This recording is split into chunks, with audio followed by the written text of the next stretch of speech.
Greetings, everyone. Welcome to.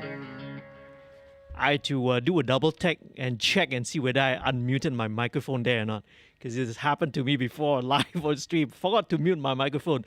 But anyway, let's do it again. Okay, greetings all. Welcome to another episode of I almost wanted to say weekly update Wednesdays because I'm so used to doing my YouTube videos already. But no, tonight is Friday, October the 8th. It's the weekend is here, and this is a brand new episode of MixStream, episode 33. As a matter of fact, been doing this for 33 episodes already. That's about a year and a half. Well, so the channel started. The recent videos I was actively doing MixStream, tutorial videos, the weekly update Wednesday videos, and all the other content that's on this channel ever since April, which was of course after we went into our first MCO, our first lockdown. And wow, fast forward, it's an incredible journey, man. Now we are in October 2021, and the sector, the creative sector, that means studios, post-production houses, film productions, recording, music projects, all that are all open again. And I'm really happy to see a lot of folks, musicians, people who are in the creative field back at work, right? And one of the stuff that's been coming out recently of late, okay, especially I think last year, was this competition called the Karaokick. Did I get it right? So it's a competition that is, if I'm not mistaken, it's a brainchild of Myo from OCK, Oh Chentaku, and also Tapao TV again, right? I don't know whether I got the details correct lah. Right, so I think yes, last year in 2020 this was, or is it this year 2021 lah? I need to check back lah. Okay. But for season 2, the competition, after going through all the contestants and all the finalists, the winner of the competition his name is Mr. Hafiy, Hafiy Halim, his full name, or Hafiy Halim, okay, for short, because we have him, the winner of the season 2 of Karaokick in the chat as well, which is happening right down there. Okay, so if you're watching this right now, please do say hi. Let me know that you are watching this and where are you watching from lah, because sometimes we get audiences all the way from different countries all around the world as well. Yay! Okay, awesome. So this song, the title of this song that we're featuring tonight is Kau Tak Punya Apa. This is going to be the debut single for Hafiy Halim. Okay, and the cool thing about this is that, if you watch the title, you would already know this is also featuring, it's also produced, it was also written by the one and only Myo from Oh Chentaku, OCK, man. I think OCK, everyone knows Oh Chentaku. You really don't need to mention too much about them. They are, one of the most exciting and the most energetic bands. They toured all around Malaysia, a while ago, and Myo also has got his side project, that he does, with Najmi, and it's called Jemson, also another very cool eccentric side project lah, so it's super exciting to be able to work with such a talented team as well. So who else is in here? Okay, let's see. Hafiy Halim said, yes, correct. Okay, nasib baik. Okay, I got the name correct lah. Okay, and Monk Music is also here, and Floral Cans is in fact Zach from Empty Page. And cool thing, the guitars in this song were recorded by him. All right, super cool. And as well, our Zachariah Henry, also one of the regulars on the stream as well. Zach and the two Zachs, by the way, Zachariah and Zach from Escape Plan, both are also patron subscribers and patron supporters. So really thank you so much, and shout out to both of you for supporting the channel. Now, one thing about MixStream is that it's one of the ways which I've figured out that it would help to support, you know, some of our local independent artists. Because what happens is that, you know, if you sign up, right, as a patron, if you're watching this right now or later, and if you want to support the featured artists, all you need to do is head on down to the Patreon page, which is up there, right? It's up there, and it's also down in the description below. It'll take you to, right, the Patreon page where you check out the various different tiers. You can, you know, sign up to a monthly subscription. You can also do like one-off contributions as well. But from the revenue that's generated from this stream, 50% of it is going to go to the featured artists, okay? So this is one way of supporting it, all right? Supporting our local artists. So that's right. So I guess without further ado, let me mention as well, okay, that I do recommend, first of all, that you listen and watch the stream either on a pair of headphones or at least, you know, a good set of earphones, all right? If you don't have monitoring ones, or even better, if you are sitting in front of your pair of good monitor speakers in your home studio or something like that, that's even better as well, okay? We will sit through together and you know, dissect this production and dissect this mix as we go along. And yeah, if you're listening on a mobile device, it's not gonna be so great because, right, you are not going to you're not going to hear. If I say, oh, you know, let's do this little boost at 60 hertz, the phone speaker will not be able to reproduce that. Same thing like if I, you know, do an EQ at 16K, right, 16 kilohertz, your phone speaker will not be able to hear it. And hey, we have also Zach Kwan, another Zach. We have like 3 Zachs, man. Zach Kwan Euros, all right. Zach, awesome, man. It's so good to see you again. I hope you're doing back. Have projects started back for you, right? Hopefully it has, all right. But whatever it is, stay safe out there, man. Zach also, a big shout out, all right. Also one of the long time patrons and supporters to this channel as well. So without further ado, let's start first of all by pulling out together listening to the overall picture, okay? So the first thing we should always do is to do what I call the discovery and the framing process, okay? That's actually not what I call. It's actually something that's, right, a term, a process that's actually coined by Mixer Man, right? And this is his book, Zen and the Art of Mixing. This is the 2021 edition. Highly recommend that you get a copy of this book, okay? If you are someone who is aspiring to get into the mixing game, right? So basically what we want to do is we want to discover what the production has in store with us. So the way to do that is to build a rough mix. So this is what I've done. I've already done all the prep work and everything before that. You should be able to see. So we'll do that, listen to all the parts, listen to all the tracks, you know, listen to where the sections come in, where parts come in, come out, you know, what needs to be highlighted, and then we have an overall big picture. So, right, so let's take a quick listen, right, to this rough mix and check out all the different parts, okay? So here we go. Guitar intro first.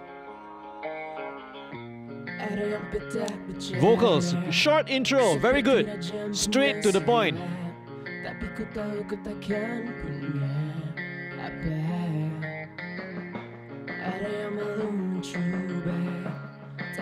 Okay, and this little filtered snare part comes in, helps to build up to the pre. Chorus.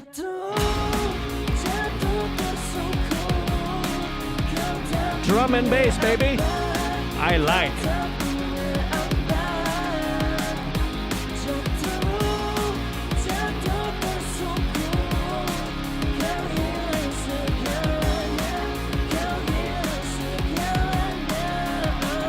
And then going to the second verse. Nice dynamic, see? Build up and then back down again. Second half, guitars, and the beat comes in. And you gotta have the trap beat, isn't it? In 2021. Must have trap, huh? Okay, and here's a pre-chorus. It's a good contrast from the first verse, you see? And then the chorus, second chorus kicks in.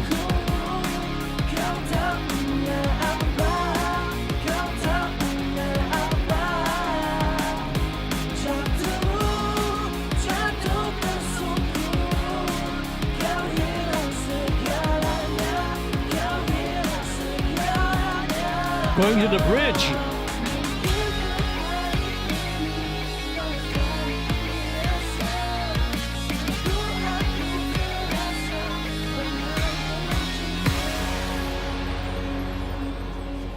Right, still in this nice little cool sound design interlude here. It's like a scream of agony after you terjatuh, right? Okay, a breakdown chorus.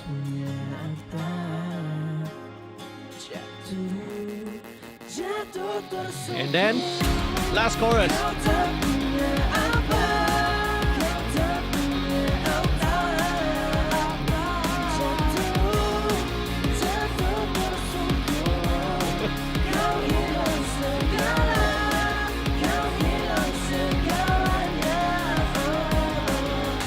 Yeah, and there you go. And the song ends the same way it starts, right? It's a nice way of tying up. So this is a really, really great example of, music arrangement and music production, right? How the song builds from the start, the intro, the structure and arrangement. It is a straightforward song formula, so to speak, okay? But because of that, you need a lot of these interesting production elements to maintain the attention of the listener and to push the listener forward. So as mentioned earlier at the start of the stream, 60-70% of a good mix has got nothing to do with your EQ or what compressor you use or what effects you use. 60-70% of it boils down to music arrangement, choice of sounds, and the performance and delivery. Okay, so there you go, right? Great job to everyone who is involved in this. So let's start, all right? So you got the overall rough. This is obviously only a rough static mix. No EQ, just basic panning and all that. Let's get down on it, okay? All right. And I just noticed somebody in the chat. Myo is in the chat, man. Thank you so much, man. Awesome. Okay. And Myo says hello everybody. Hi JD. Hi Myo. Myo says lol. Okay. Yeah. So I'm just curious. I'm trying to visualize now. If you go and do a music video, is it going to be a visual of Myo falling down and then screaming in pain? Okay. Here we go, man. Right, let's see. So, let's see. Right, hi Myo, and then Adam Hakimi also says Hafiy. Right, Zach. Right, I have to leave the dread part in case producer want to use it. Hey, right. Oh, Zach, were you involved in the recording of this? Because I don't know who is involved, man. Who are all the team members, right?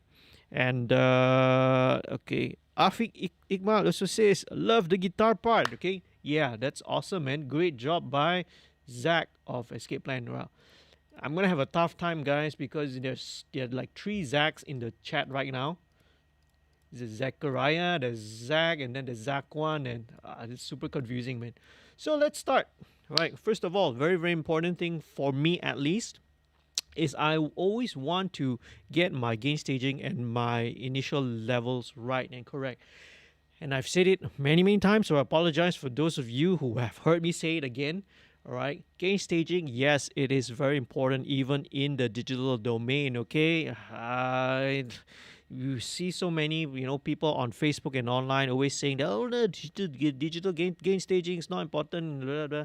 Yes, it is not as important. It's not as critical as it is as compared to in the analog realm, but it's still important to be aware of levels, operating levels, how we calibrate, levels and the loudness. Okay, so now the main goal of what I want to do here is why I want to set initial levels is so that every time I listen and I mix in here, the important thing is that my monitoring levels are going to be consistent.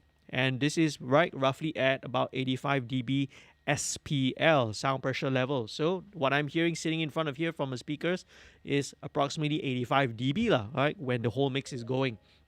It can be plus minus 1 or 2 dB. Okay, that's not the important thing.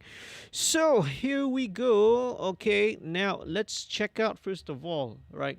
How do I set initial levels? I do that by looking at the kick drum. All right, so let's look at pay attention to the master. Let me pull this up so that y'all can see this.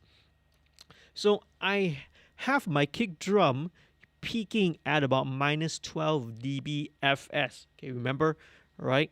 In the digital domain inside DAW, we measure in dBFS, decibels relative to full scale. Okay, so let's check it out. So let me play the kick drum. So take a look at the master here.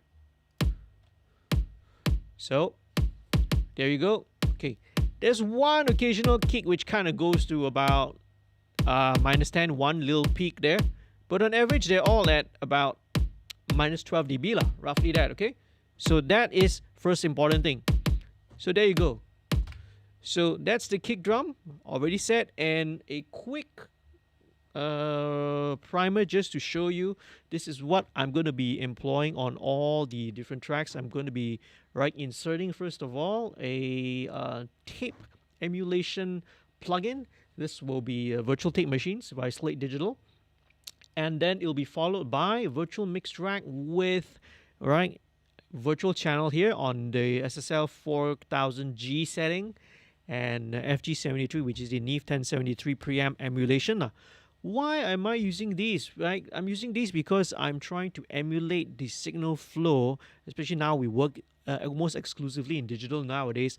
We're trying to sort of recreate a little bit of that analog signal flow, right, in our recordings and in our mixes lah. So, so this emulates as if the track was recorded on an analog tape, right? In this case, 2-inch 16-track tape, MPEG 456. And then going through a channel on an SSL 4000, right, with a pre of the Neve 1073. Okay, so that's the idea behind it.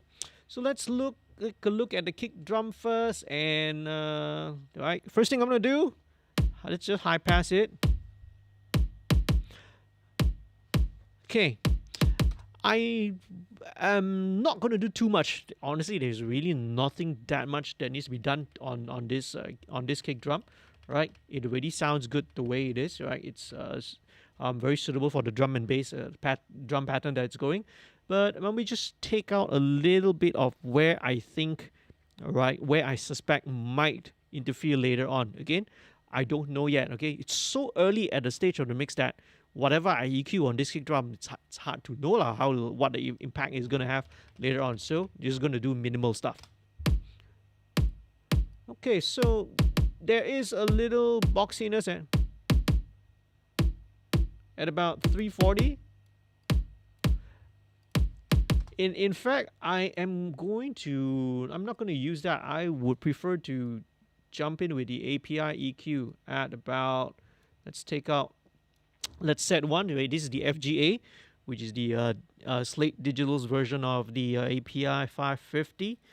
Okay, I'm going to set one at about 200 and another one at 400. Just scoop out a little bit. Okay, maybe a bit more, and let's see. Okay, might be a bit too much on the 2, but let's see. Let's just leave it like that. Okay, so yeah, let's just leave that. So a fairly gentle scoop there lah.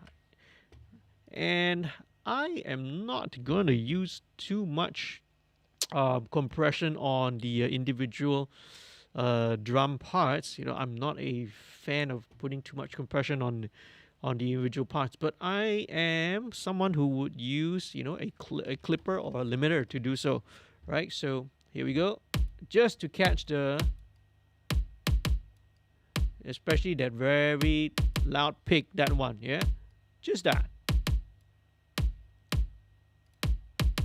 That's it. Okay, there we go. That's the kick already. Let's move on. Let's go on for the first snare drum. Let's check it out. Oh, nice. Okay.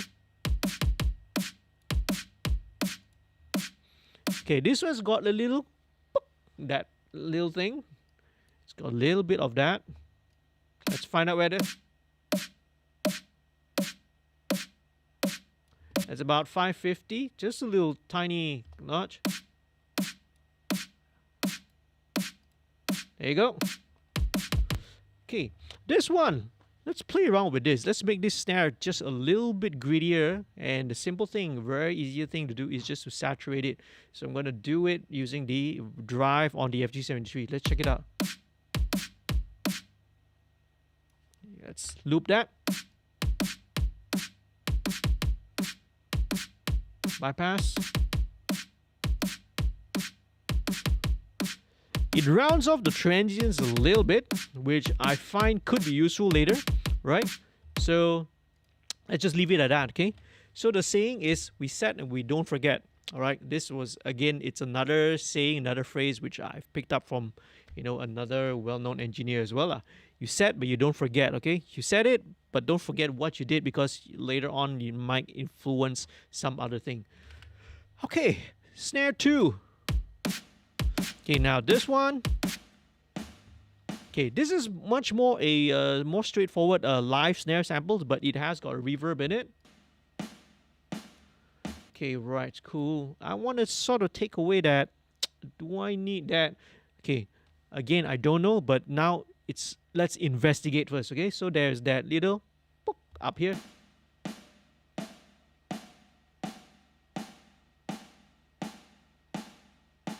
It's about 820.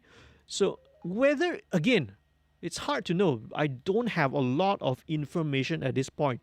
So later on, I will maybe take out this EQ that I just did, see whether it's necessary or not, okay? Just leave it at that. It may be needed, it might not be needed. Don't know, it's way too early. So don't spend too much time, right, going into nitty-gritty details and all that. Move forward, get through the mix quickly, right? Mix aggressively, mix fast. That's another very, very important point that, you know, it's that Mixer Man always brings up in his books as well, right? To mix fast, okay? To avoid ear fatigue and many other reasons. Okay, but this one might need a little bit of beefing up. And so let's go try and play around with the Custom Opto, which is a new, right? It's new in the Slate Digital All Access. So let's check out this one. Custom Opto is basically an optical LA2A on steroids lah, okay? So let's check it out. Wow, why the output gain is like so much louder? It's very tricky, you know, right?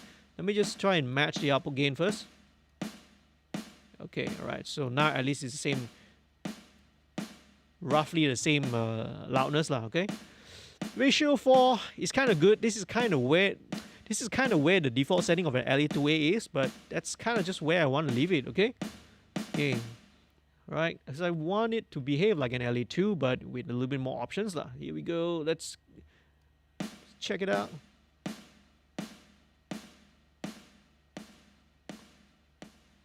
Very interesting. Okay, so it still retains the transient, which is good, right? Being an optical, right? The attack time is of course a lot slower, so it does allow the transient to come through.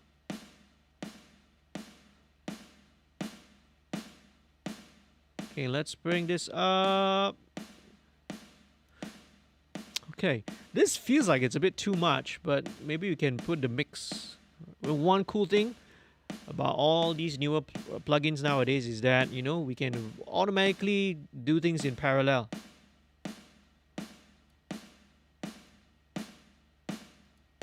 Okay, let's bring the output gain up. Bypass. Okay, this one just a little bit more density and body to it. And I feel like I want to just drive it a little bit and see what goes. Ooh, that helps as well. That definitely helps. This adds a little bit of bottom to it, but might not need it. We'll see how, okay?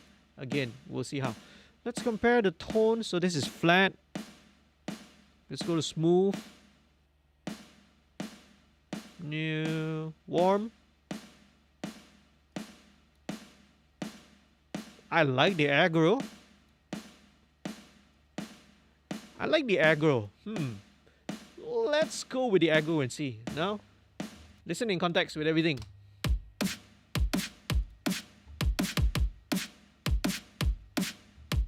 Okay. Maybe in this case we can afford to increase the mix.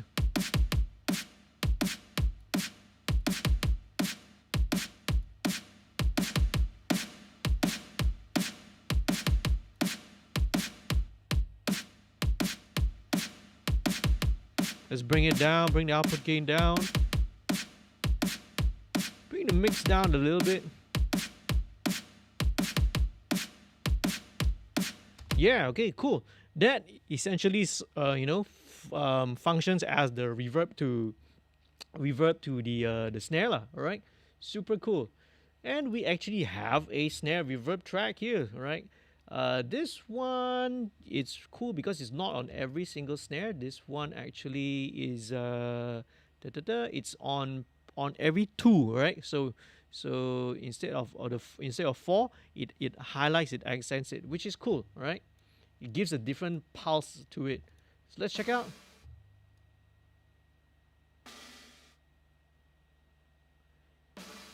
All right, it's like a little distorted. Like a distorted thing. Let's make it. Let's give it a little bit more smash to it. Okay, let's just literally use what we call smasher. Right. Let me just give a little bit more smash to it. Is that a bit too much? Woohoo! Okay. Whoa. Oh, I like that. Okay, let's bring the mix down. Okay, listen in context, okay? Let's listen in context, very important.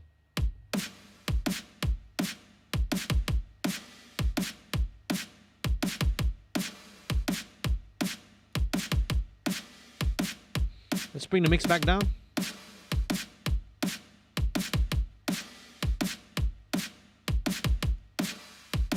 In fact, I just want to maybe roll off a little bit more of the bottom, so make it more of a white noise thing. Yeah, okay. So, because we don't really need too much of the bottom from that. Yeah. Okay, the compression does bring out a little bit of overtone, so...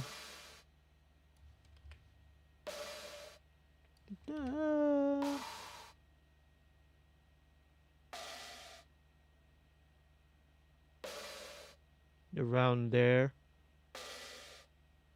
530, 540.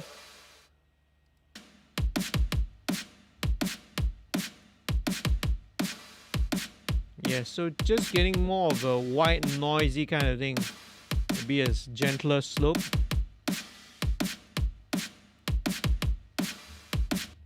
Okay, super cool, right? Clap. Next is the clappity clap. Okay, this one I may want to add a little bit of reverb to this, and so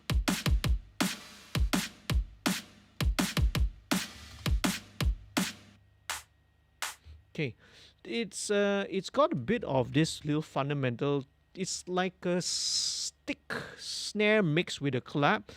I would have preferred it to be more of a pure 808 clap or so, but it works as well. So let me just find this. See that? Tuk, tuk, tuk, that tone. There.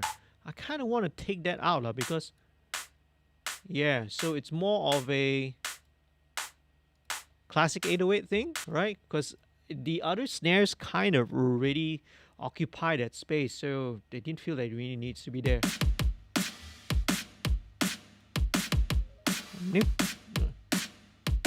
Okay, so actually when I was doing the rough mix, if you notice here, I actually inverted the polarity because that tok, right, was actually cancelling out with some other frequencies of the other snare tracks as well. But now that I've EQ'd this out, okay, it's not bothering, it's not canceling those frequencies anymore, or it's not as much. So it feels like I can actually bring this back because it makes the rest of the clap a little bit more solid, so to speak. You know?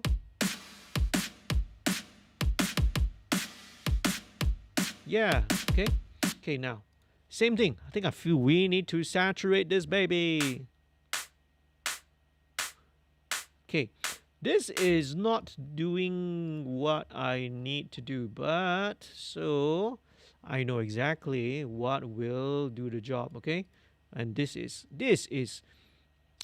got to be an amazing plugin. Okay. This is called the Black Box, right? Analog design. The HG2 comes with the Plugin Alliance Mega Bundle as well. Okay, this is super awesome. Okay, because it is it's basically a saturation plugin, but it's got so much flexibility, so many different tones that you can play around with. So let's check it out. I want to give a little bit more body to it. Oh yeah, instantly it becomes louder. All right, make sure we're not fooling our ears.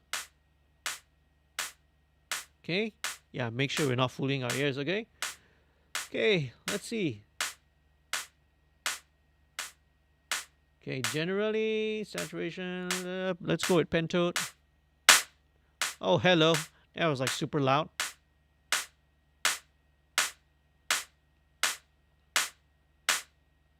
Okay. Let's go with the low. Oh, okay, yeah, that's much better because that's where we want a bit more of the body out of the clap. Let's give it a bit of air and see. Ooh, interesting. Okay, check. Make sure the output. Right, we are making sure that we are listening at equal volume. Otherwise, louder always sounds better, and we're deceiving ourselves. See. Okay, a little bit more of the pentode.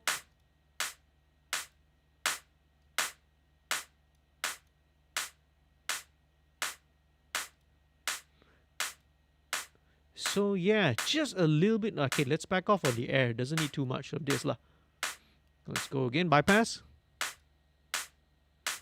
Okay, see, this is a bit thinner. This one has a little bit more. Let me just bring the output up. 28%, I think. Yeah, thin, fat. Thin, fat. Okay. There we go, okay? So at least the clap is a little bit fatter now. Otherwise, it kind of leaves you leave a kind of a hole there. But this clap though needs a little bit of reverb lah. So what we're gonna do is, okay, let's pull up a reverb using Reverence. This is stock. This is built into Cubase itself. Reverence is a convolution reverb, meaning what it works on impulse responses. Okay, so let's go and import from my IR libraries. By the way, if you want to right, check out where I get if you want to be able to download the which I'm going to show you, right, my IR libraries here, which I've collected right over the period of 20 plus years. You got from Waves, you got from TC, the Sony TC Lyric System 6000, Sony DRE, all the Lexicon machines, the Yamaha SPX 990, Bricastis, Eventides, blah blah blah. So these are basically, right, I'm going to show you, these are all presets that's, impulse responses that's really taken from those machines and those devices. If you want to get all these IRs, what you need to do is you need to sign up for the email list, okay? The description's down there below, all right? So this one, let's see what happens if we put like a gate on it, because it needs a little bit of that gated reverb vibe, man. So let's check it out. Okay, a bit metallic sounding, not exactly what I want. Let's go with, where is the gate? This is a reverse gate. That's interesting. Okay, what else? Let's go for... Oh, okay, there you go. As the name implies, actually I know that I've used this preset before, so I pretty much know what to expect from it. Okay, let's listen in context.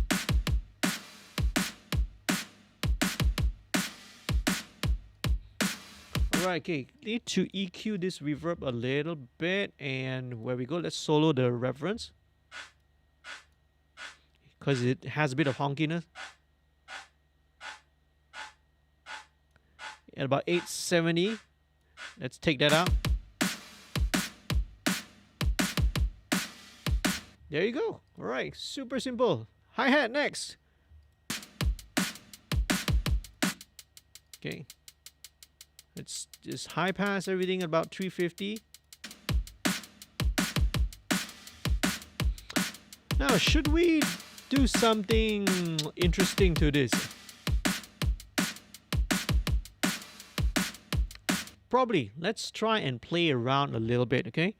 Let's see whether this will add a little bit of interest to it. Let's go to FX8 because this is an empty slot. Let's drop in this little delay here. We haven't used this in a while. The Cooper time cube. Yeah, all right, okay. So let's play around with it. So I just want to give it a little bit of rhythmic interest. All right, so let's check out. All right, okay, this is being soloed, but is this guy? Yeah, that's why you can't hear it. And group tracks, mix stems, all effects. Okay, cool. So we have it now. Let's check it out.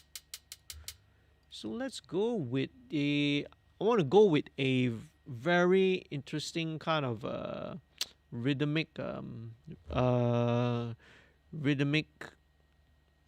pattern. So let's go with this dub echo. All right, let's play it.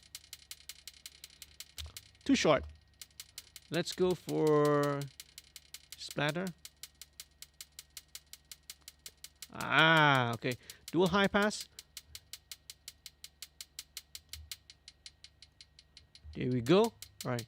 So let's see. Okay, sync on. We should be getting the wet solo, right?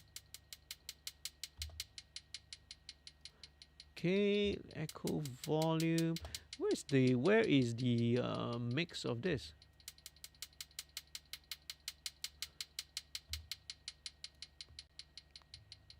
Okay, the pan doesn't seem to be doing that much. It's not really doing what I thought it would be. I want something a little bit more interesting. So in this case, let's go for, you know. So again, this is not having any preconceived notions, you see. So if one thing doesn't seem to be work, let's go with something else, man. So now let's go for this. So this is waves H delay. Hey, okay, very cool.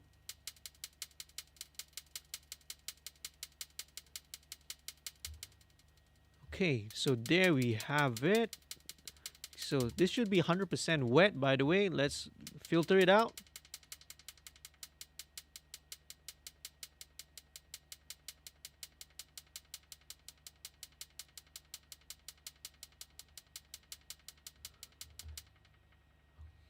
Okay.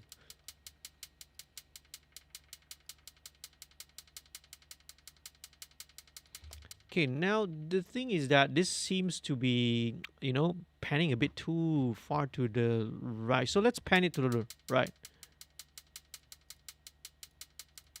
And let's not spend too much time on this.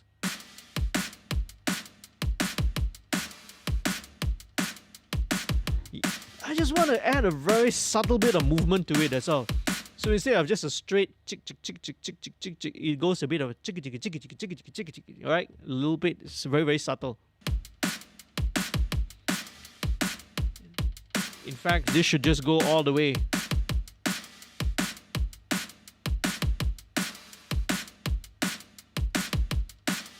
or maybe half.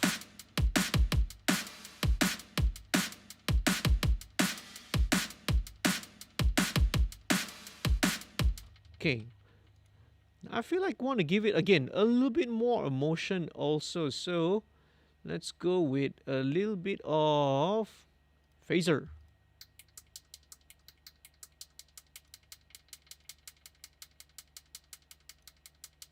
Okay.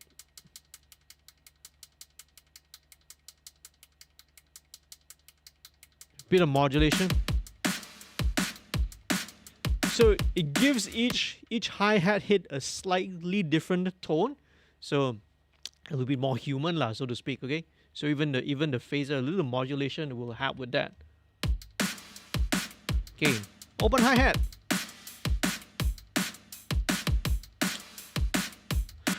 Now, it makes sense, right, if you have a real drummer to have hi-hat only on one side, but what if we put this open hi-hat on the right?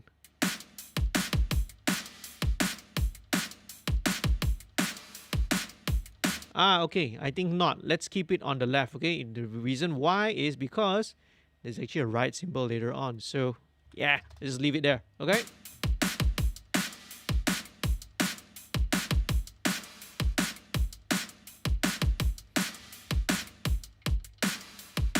Then let's move on. Right cymbal. Where we go.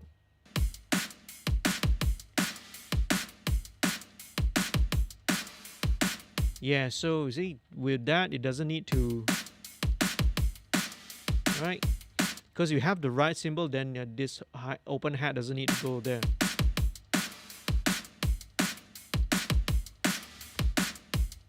Very cool. Okay, where are we now? My num lock is not working. Okay, crash. Okay, same. This crash, I think, needs a bit of stereoizing. There we go. Just reverb it.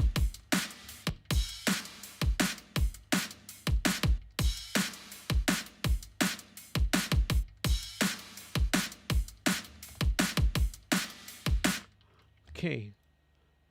I feel that if we can bring a little bit more sustain to this guy, it would be good. Let's check it out.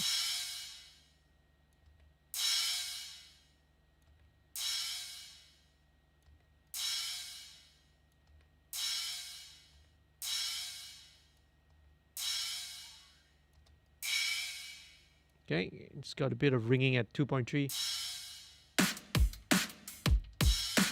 It could be coming from the reverb return as well, so let's check. Yeah.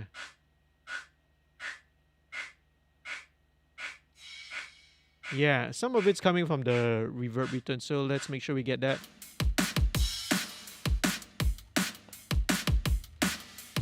There you have it. Okay, there we have it.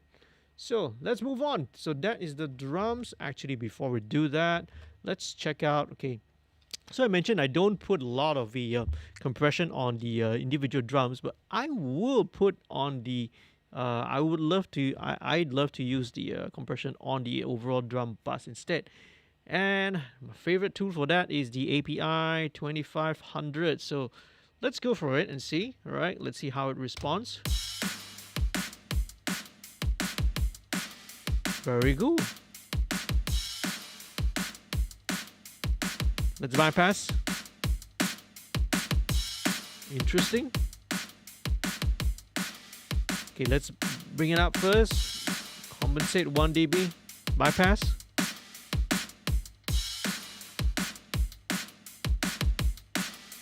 Okay, the attack time, I need to bring it up to about 1 millisecond lah, okay?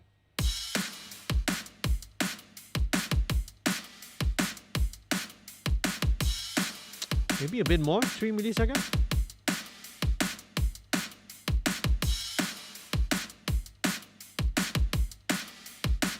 Yeah, okay.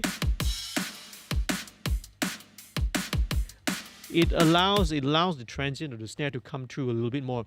I've hardly ever gone more than 1 millisecond actually. So this is a very, very rare occasion that I've gone up to 3 milliseconds attack time here.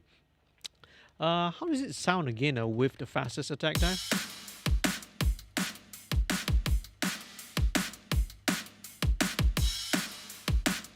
Okay.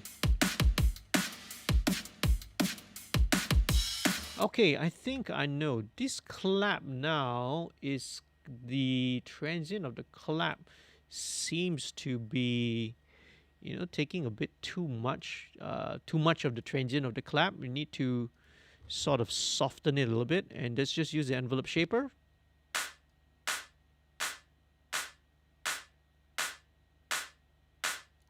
Okay, just a little bit, okay? Listen in context.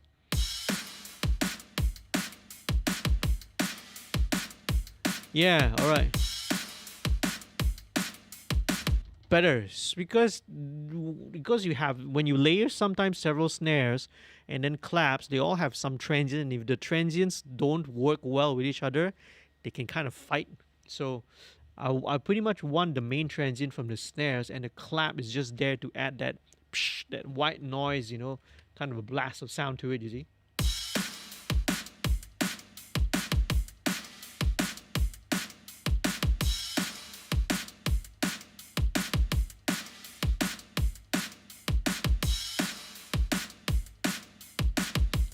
I'm just putting the, let's just putting the hi-hats all the way to the right and see. Nah, this one, let's keep this at 50 and the open hat all the way hard left.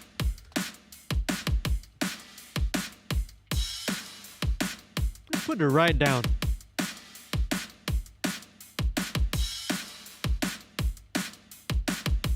Yeah, I kind of think sonically the hi-hats are a little bit more interesting.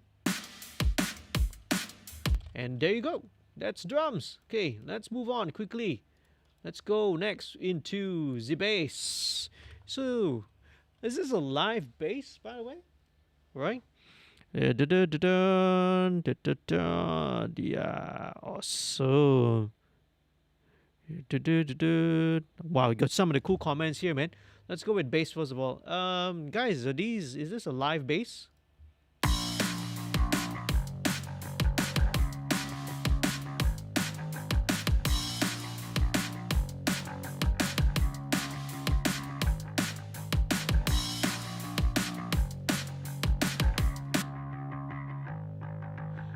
I kind of love the way that you guys shape the bass though.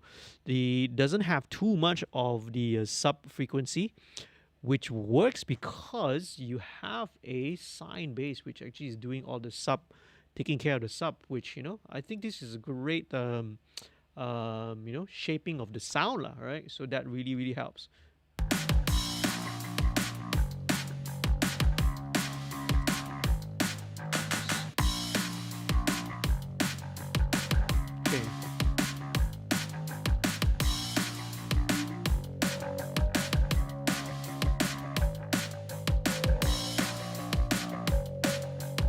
Okay, just taking out a bit of 560.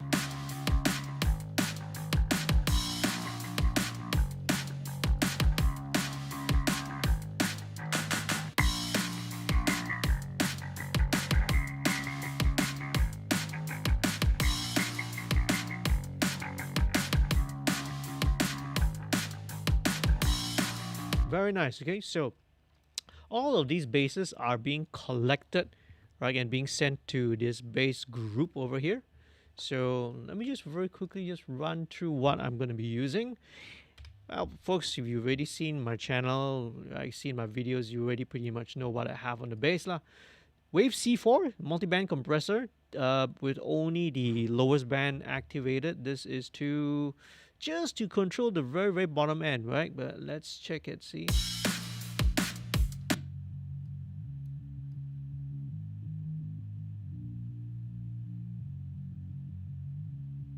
Yeah, so usually I kind of have it about 180, which is, you know, pretty much where I'll leave it, okay? Yeah, so this is just to control the bottom end.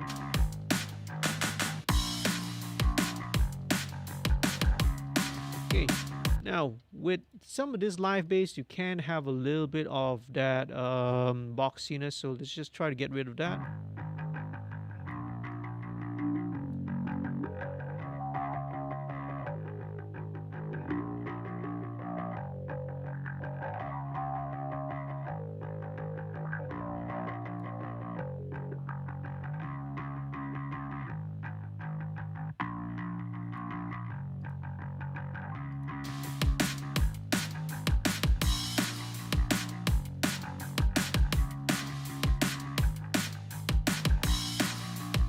All right, okay, cool. Now let me just tweak it a little bit because I kind of want to give this more, make it a little bit more synthetic, so to speak. And this just, I'm just going to use a TDR Nova. It's a dynamic EQ to just kind of sniffle out some of those.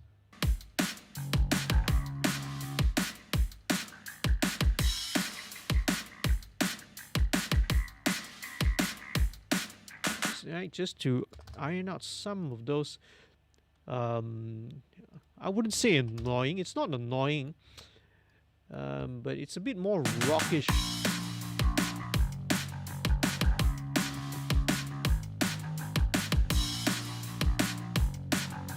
Just a little bit of the those that at about 2K there.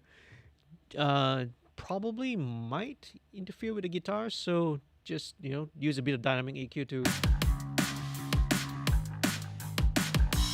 yeah, just to notch it out a little bit lah, okay? All right. Okay, let's go now with the sine bass.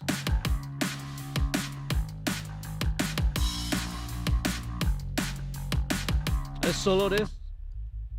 So this is the one that's taking care of the real bottom, right? Which is really cool, which is a good. Let's try and, yeah, that's what I want to do. Okay, so I'm just gonna drive this sine bass so that it, you know, gets a little bit of harmonics.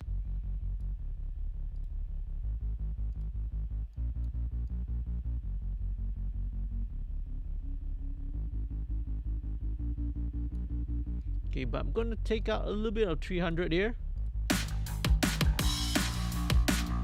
Okay, now let's check out, let's invert the polarity.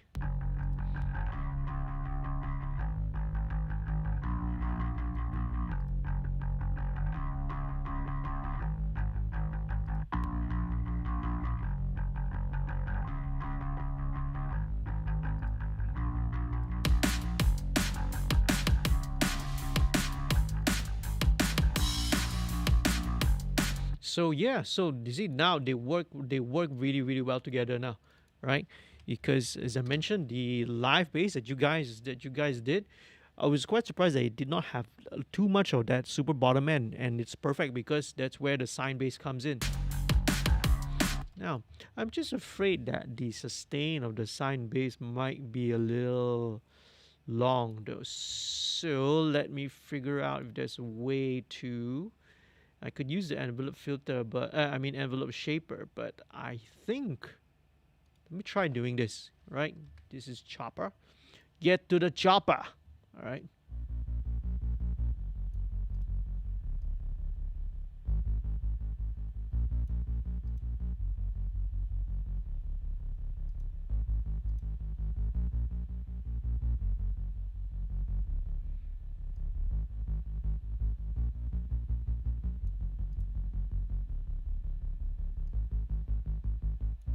Okay, bypass.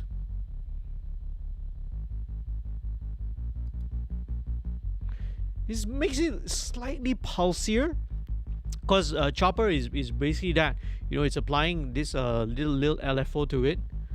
Okay, let's go with 100%.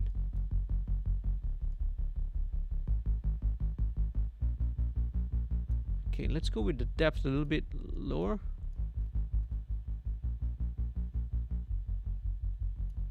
Bypass. So it's not so loose, so to speak. It's slightly more pulsy, right, to the 8th note. Let's check it out and see how it sounds again, right, in context with everything.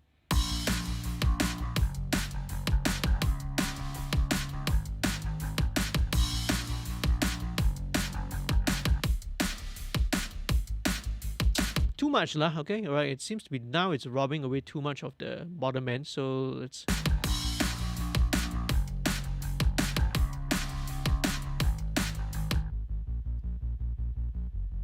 Okay, yeah, maybe less.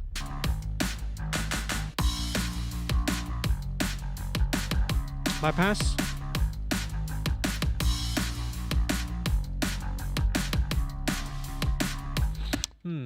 All right. Maybe less of the depth.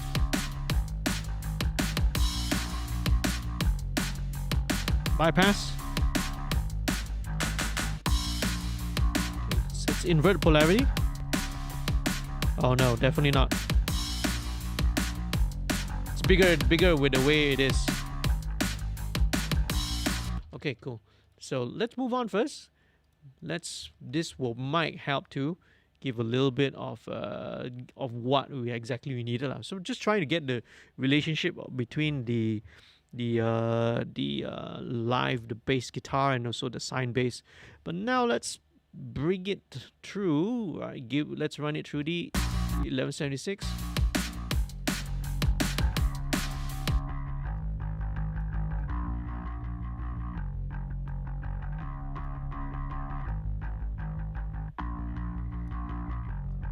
Faster attack.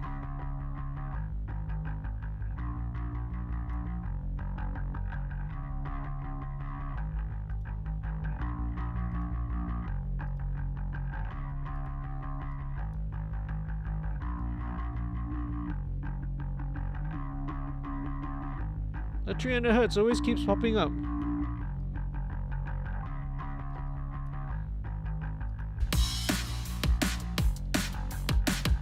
Okay, the faster attack time it's also good because that again gives the drum, the transient of the kick drum time to go through. So next thing, bass rider, right? One of my favorite riders. Okay, this is just to control the level of the bass, some fine tune.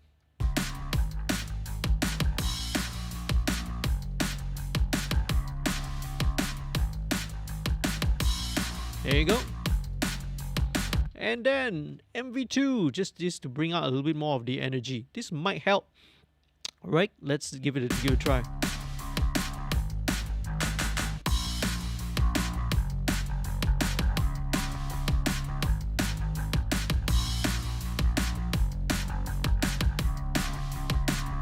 Okay, now let's revisit back the mix of the chopper.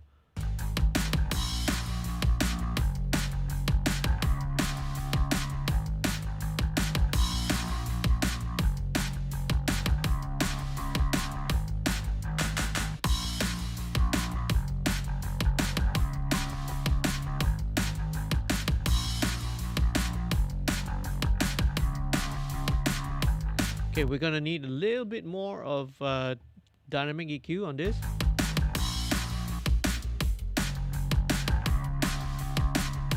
Let me just solo the bass, okay?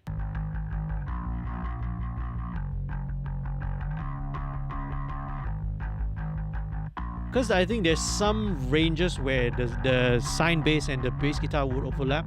It's building up.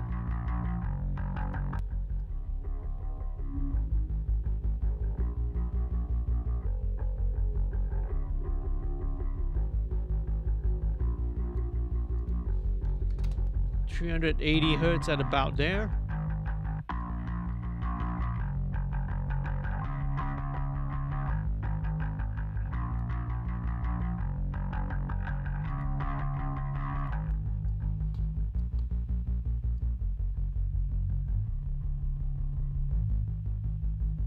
Take out the sine bass for a while.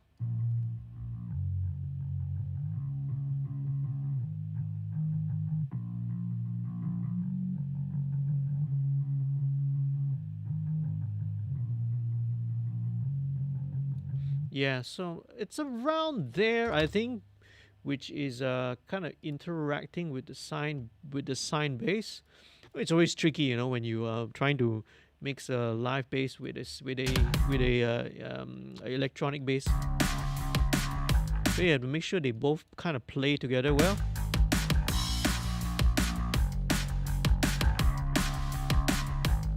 Slightly wider cue.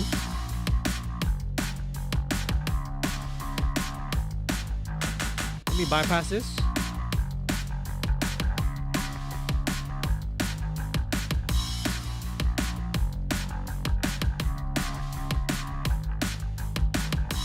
It's just a little bit of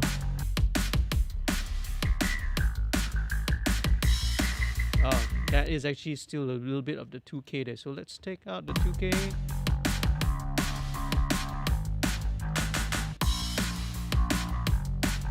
Okay, that should be a little bit better, I think.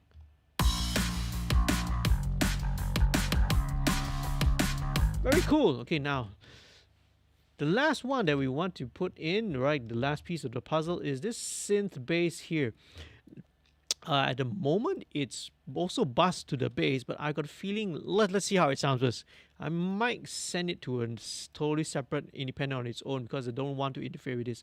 Now, this guy here is the one, let's solo it first. It's also adding that pulse, you know, so it's very important. This pulse is pretty much the vibe and the groove of the song. So this is giving that pulse to it. Okay, I think this needs to go on a whole other separate channel on its own. If I send it to the same bass group, right, it's going to interact and react not the way we want it. Plus some other things I want to do as well.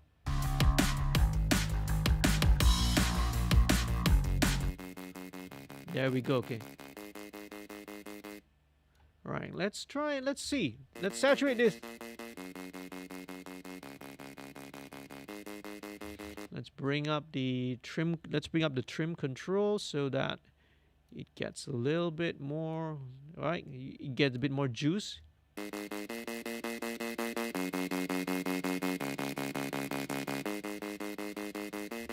Okay, it's resonating here.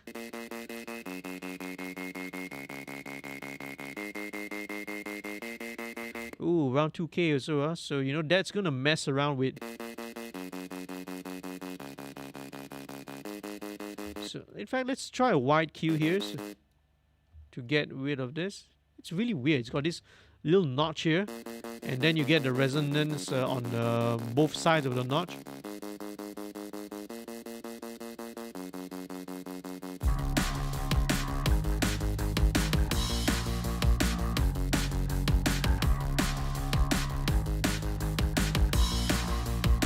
Okay, hi-hat needs to be bring up.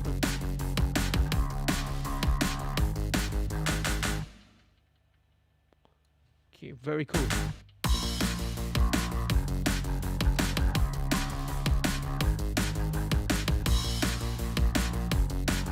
Yeah, so it needs to be on a whole separate track of its own. If I bust it to the bass group, you know, it will start to kind of interacting with each other, and that's not what we want. Okay. Let's go with the monster, because it's kind of like the pulsar as well, because this is also like the 1176 with all settings in. So let's. Oh, hello.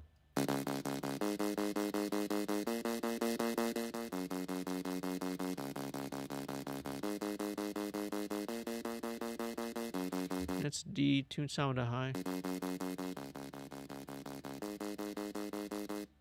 Let's take out a little bit of the top.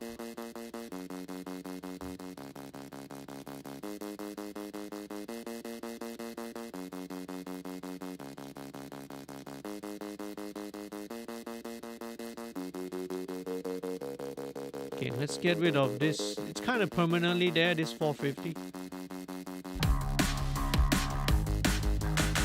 There you go, much better. And we're not done, man. This needs a little bit of chorus, so let's go with the magic switch from Baby Audio.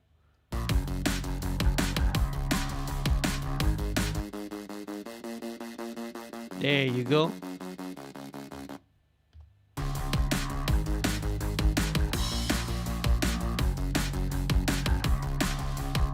It's still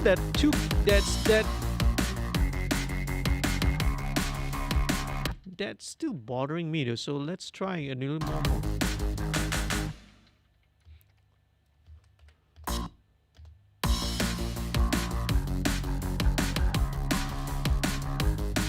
Okay, it is also okay now that we've got that, but then okay, this cut here, it is getting rid of that 2K-ish weird little resonant filter hum thingy. but it's also robbing away some of that the harmonics. So where should we go? Well, that's where the HG2 is also fantastic at doing that. Okay, so let's try and bring a little bit of that harmonic back.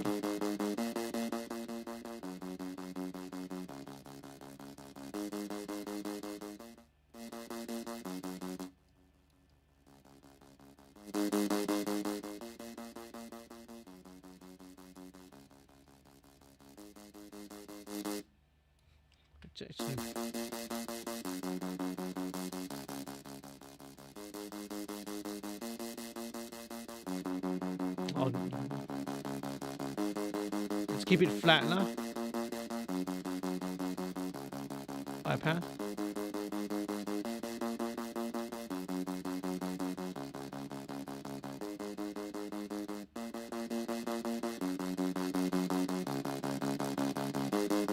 Let's bring the tryout back up.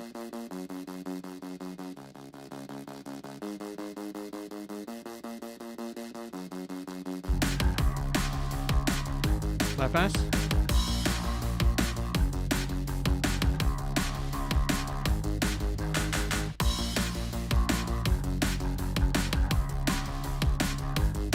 Cool. So see, the chorus also helps to give it a little bit of a stereo spread to it lah. Nice. Alright, set, and don't forget, okay, let's move on to the next thing. Guitars, okay, and this is time for Zach to shine. Okay, so let's start first of all with the. Hey Zach, by the way, what did you use to record the guitars, man? So maybe you can have a little bit more information for those who are watching and viewing in the chat. So let's take a look first of all. Okay, so this is the main distortion part. Okay, just an overdrive part, all right?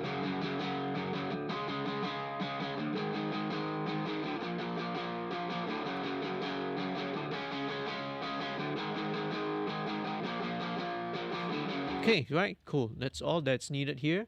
I will probably do a little bit more processing on the group as well. So all these distortion guitars are all being routed to the group, and let's check it out.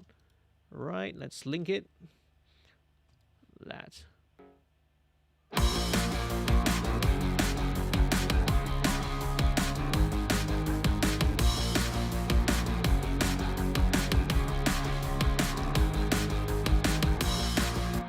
Okay, very cool. So, okay, this is where we will put in the Nova. Okay.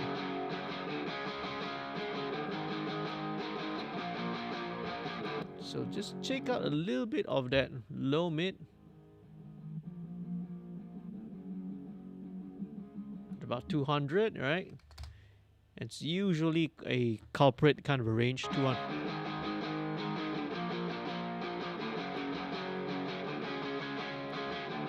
Just a little bit.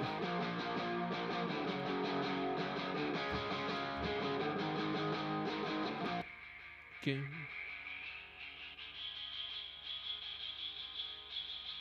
$2.3K. So this particular guitar tone just has a little bit of that. Again, I'm not messing around with the ratio or the settings because I'm just leaving it at the default. Because I want it to be as gentle as possible.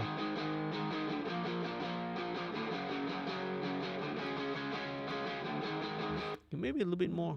Yeah, this needs to be a little bit. Okay, ratio. Maybe this ratio needs to go up to 3. There you go. It's a little bit tighter.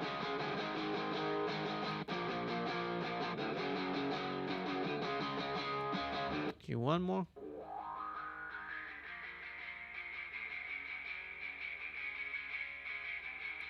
$2.2K, just a tiny bit, just a little bit. So again, just dynamic EQ is much more transparent, right?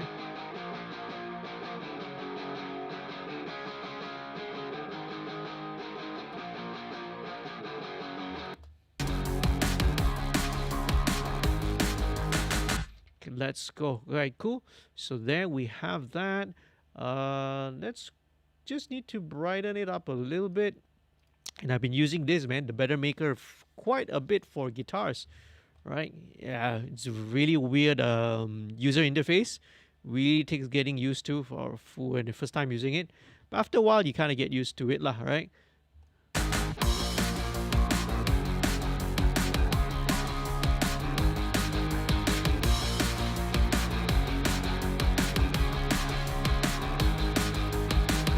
There you go.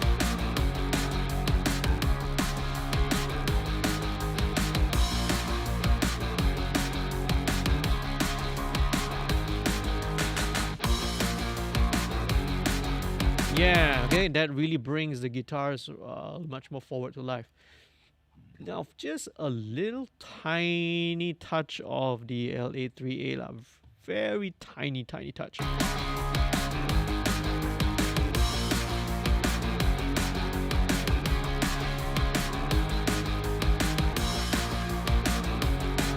Okay, so the Better Maker does bring out a little bit of the ringing. So let's deal with that there.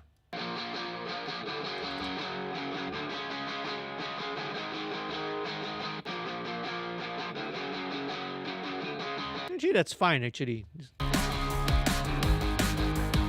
Yeah, that should be fine, all right?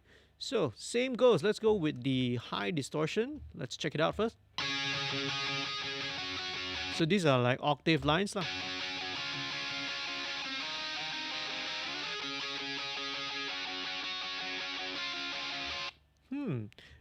Okay. Let's listen to this first. This might not, with this, might not need too much of the EQ, actually. So let's play around with this first.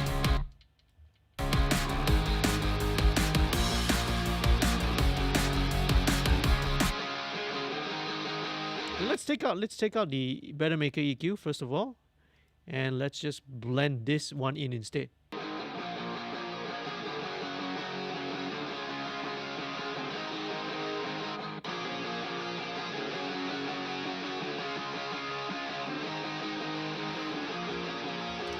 Yeah, all right, okay. This is cool, all right? This works a lot better. Because you see now, instead of my gut feeling when I was just listening to the overdrive guitars itself, the one that was holding the the power chord, so to speak, was like, oh, it's not bright enough, man. I needed to EQ, make it brighter. So that's what I did with the Better Maker, right? But then now I consider that, hey, you know, there's this little octave line there which is playing up there. That would fill up that frequency nicely. So this works, right? So I feel that now, instead of giving it such a drastic EQ boost up there, we could go with less, so maybe just a little bit.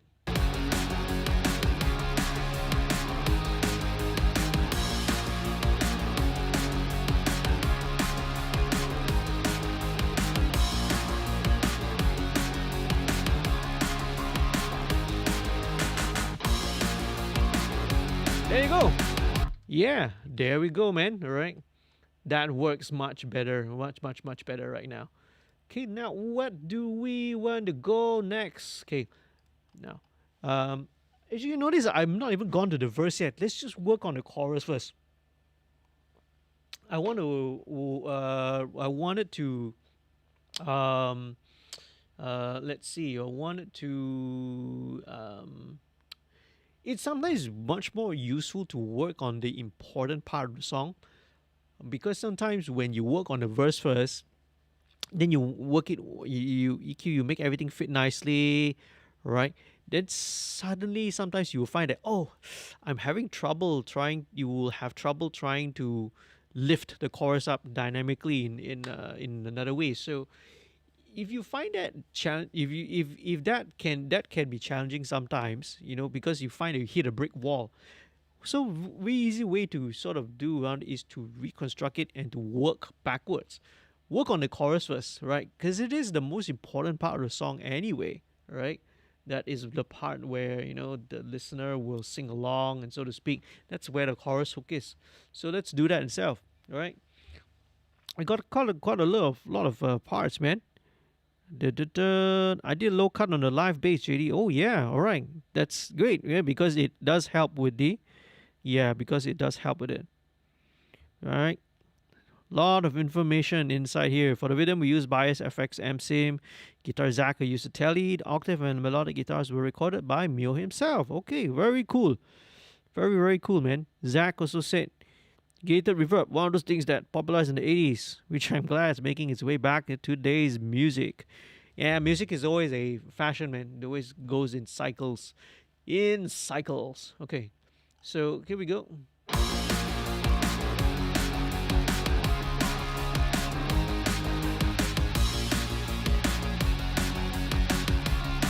In fact, I want to work it the other way around, lah.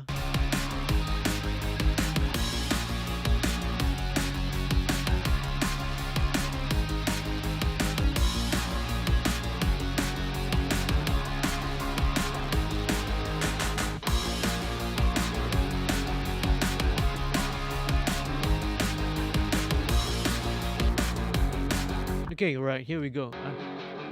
I think I think I know what needs to be done now.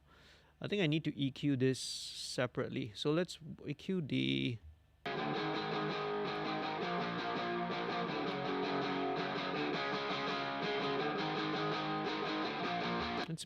let's add a little bit of the API to the, in fact, I'm even gonna go on a different frequency actually. Yeah, so one is on 7K, another one is on 5K, just to give it a little bit of separation.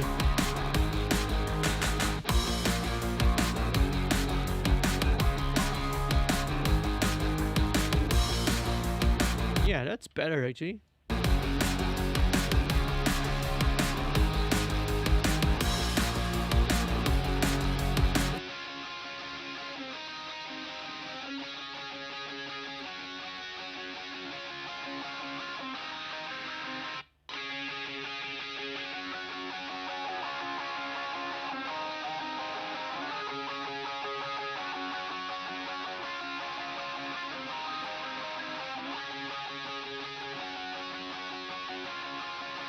Okay, I'm going to bandwidth limit the high guitars a little bit.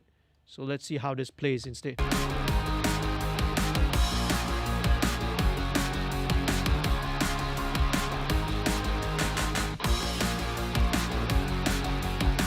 Nah, no.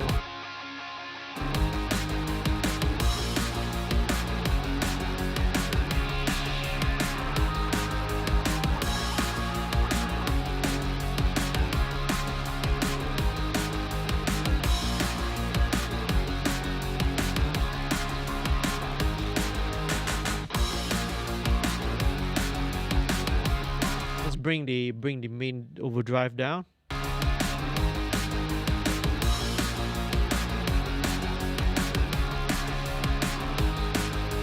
Okay, right, cool. Now I'm much happier. Now I'm much happier with that, not having to, you know, apply too much EQ on the overall group as well. Let's see. Okay, let's move on. Let's go straight. The next important thing, it would be the vocals. So let's start with the chorus first of all. All right, and I already have pulled up a vocal chain, which I typically always use for my vocals, but we'll have to, of course, tweak it right individually for the different parts lah.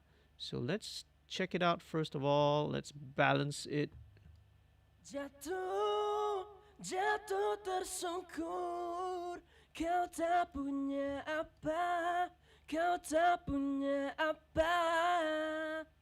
Jatuh, jatuh tersungkur, kau hilang segalanya, kau hilang segalanya.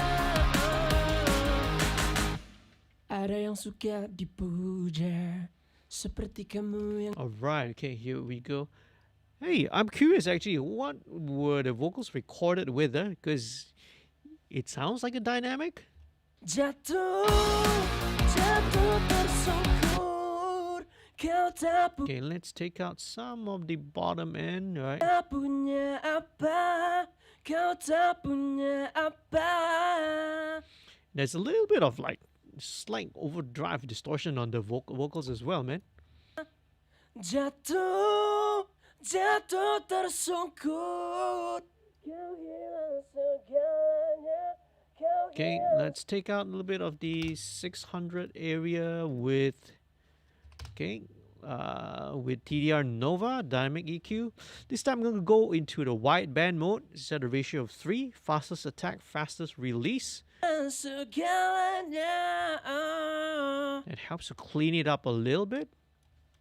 Jatuh, jatuh tersungkur, kau tak punya apa, kau tak punya apa. Okay, that's much better. And one of the new tools that I've been playing around with is the Smooth Operator. This is also by Baby Audio. So let's go with, where is that little setting, which is, right? Vocal Smoother. Okay, but first of all, let me take the output down because it makes it way louder for some reason. Jatuh, jatuh tersungkur. There we go. Kau tak punya apa, kau tak punya apa. Let's bypass. Jatuh, jatuh tersungkur. Let's solo these, solo the center frequency.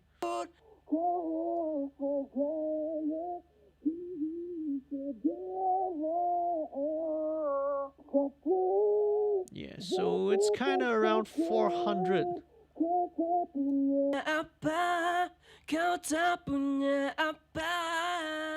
Let's clean it up. Listening in context.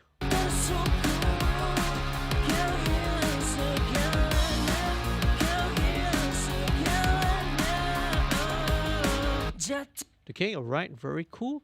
So same thing, all right, similar thing. Goes to VTM as well, tape machine, and also virtual mix rack. But this time, something a little different. So instead of the FG73, I go with the, this is the Hollywood Virtual Tube Collection instead. But hearing that, it is a little, right? Hearing that it's got a little bit of crunch inside that's why I suspect. Is it a dynamic mic, guys? Jatuh, jatuh tersungkur, kau tak punya apa, kau tak punya apa. Okay, maybe this is not the right choice because this will add, a little bit more grit to it, and we don't really want to add too much grit. So let's either we don't even really need it, I think. Let's go with something a little cleaner. Let's go with the FG73, but the drive down, right? Virtual drive low. Jatuh, jatuh tersungkur, kau tak punya apa. Yeah, that's a lot better, okay? A lot cleaner because the tube, the virtual tube collection plugin, like the Hollywood, London, and the New York ones also, they really add a lot of character. So if it was a clean vocal, it would work. But this one's got a bit of grit of it, so you don't really need it, okay? So last thing, right? Parallel compression using the FG Stress, right? This is the Empirical Labs stressor emulation. I love having me some parallel compression on the vocals. Jatuh tersungkur. Yeah, so much more energy already to it. Kau tak punya apa, kau tak punya apa. Jatuh, jatuh tersungkur. Okay, a bit of sibilance to DS. Kau hilang segalanya, kau hilang segalanya. Jatuh, jatuh tersungkur. Okay, needs a bit more air. Kau tak punya apa, kau tak punya apa. Jatuh, jatuh tersungkur. Kau hilang segalanya. Alright, okay. We'll probably add that air later on. We'll see, okay? Right. So first of all, last thing here, this would be, right, an instance of our comp. This is just to Jatuh, catch the very top peaks, okay? jatuh tersungkur. Kau tak punya That's all. apa, That's all it does. kau tak punya apa. Never more than even 1 dB of gain reduction. In this case, it's kind of maxing out at about 0.6, about half a dB, okay? Just to catch the very, very, very peaks. Jatuh, jatuh tersungkur. Kau tak punya apa, kau tak punya apa. Jatuh, jatuh tersungkur. Okay, very cool. Right, so that is like the center channel, center track. And now we are going to drop in the doubles. Okay, so this is all going to make the vocal bigger. Kau hilang segalanya. Okay, now for the doubles, I don't really need to go so super detailed. All right, just a bit of EQ. Jatuh, jatuh tersungkur. Okay, it's very honky there with 700, but you know. Kau tak punya apa, kau tak punya apa. A bit of Jatuh, jatuh tersungkur. Kau hilang segalanya, kau hilang segalanya. Jatuh, jatuh tersungkur. Kau tak but 1.1K, just a little bit. kau tak punya. So we can pretty much copy this over. All right, and let's blend it in. Let's blend this guy in. Jatuh, jatuh tersungkur. Kau hilang segalanya, kau hilang segalanya.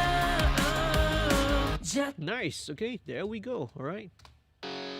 Jatuh. Okay, let's play around now. Let's so that is on all the individual tracks.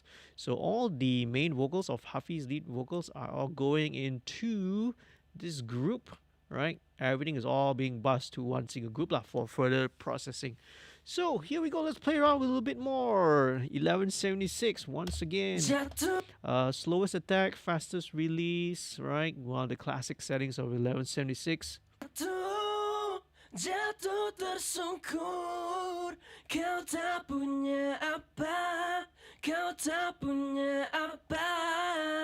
Bypass. Jatuh, jatuh tersungkur.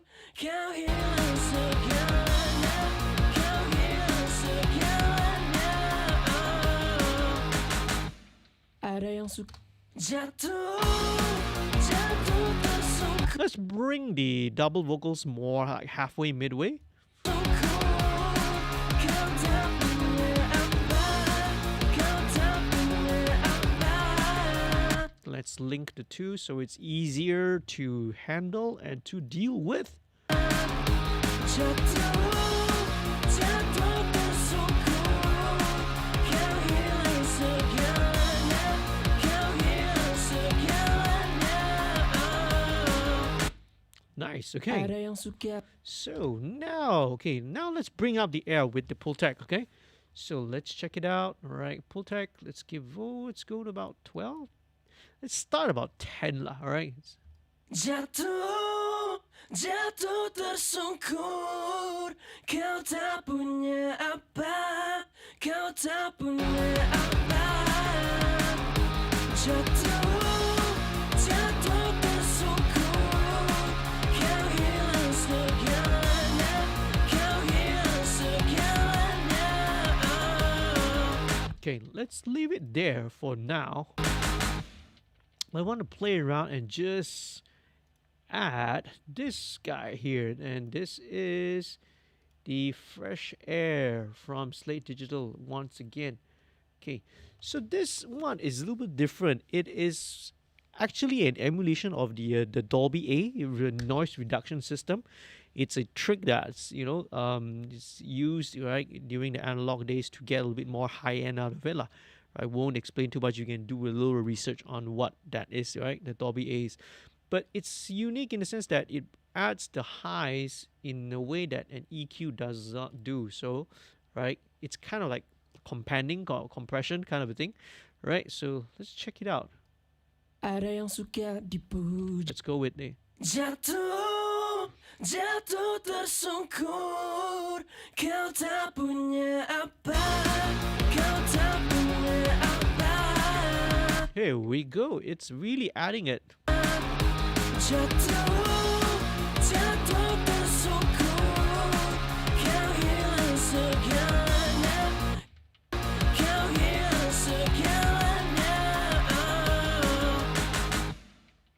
Very nice. Okay, that does a lot better actually. But let me experiment with a little bit more. So what if? Okay, let me take out the pull tech. Okay, let me take out the pull tech first. Or actually, not literally take out lah. Let's turn down the boost so it does not boost. Let's go and plug in another very useful tool, which is the revival. Okay, let's put this in just before the compressor. Okay, before the distressor here. Check it out.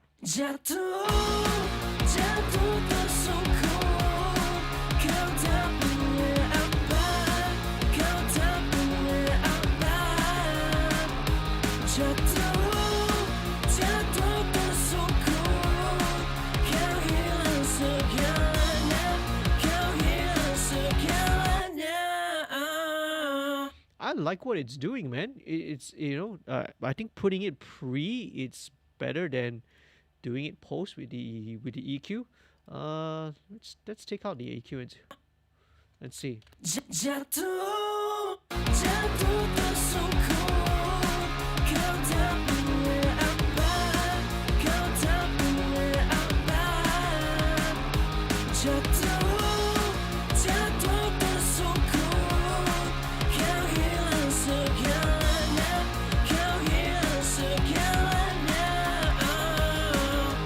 Yeah, okay. I think we can do without the pull tech in this case, right?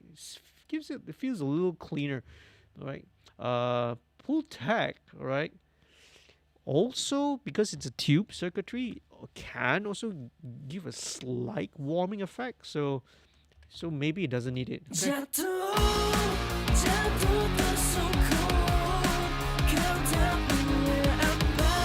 Okay, now, but adding all that now has definitely made it a little hissier on the top end, so that's why we need another de-esser here.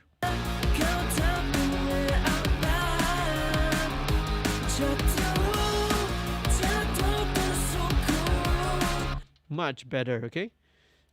Now, next thing would be, let's put in a little bit of MV2.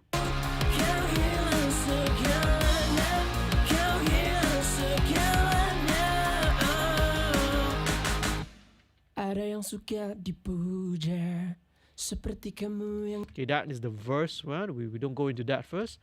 Let's do a bit of vocal rider, right? Works on the same principle as bass rider. Just need to set a target loudness, and it will take care of the overall volume.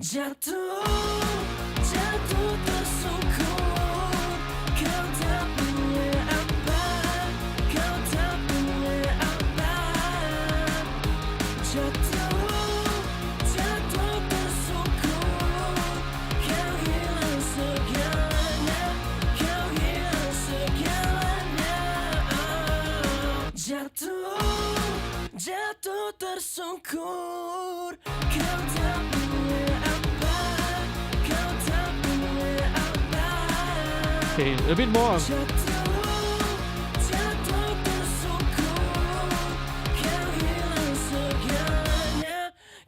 Okay, give me a second. So let's go back to the smooth operator again. Yeah, I think we need to bring this down.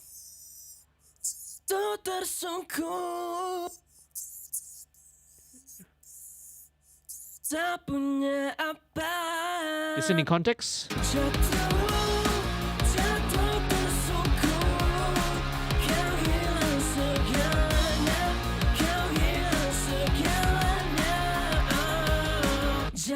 Ooh, tricky, man. Alright, okay. Awesome, alright. Mark Music also says, I really love the triple tracking that Zakwan did. Oh, it's not triple. I thought it was triple. Yeah. I mean, it's considered triple lah because you have your main and you have, the doubles left and right. That's how I call it. It's essentially, that's what tripling is lah. You end up with 3 tracks, see? Yeah, that's how I'll do it as well, alright? A center, main, and with the left and right. A little bit more of this de-esser.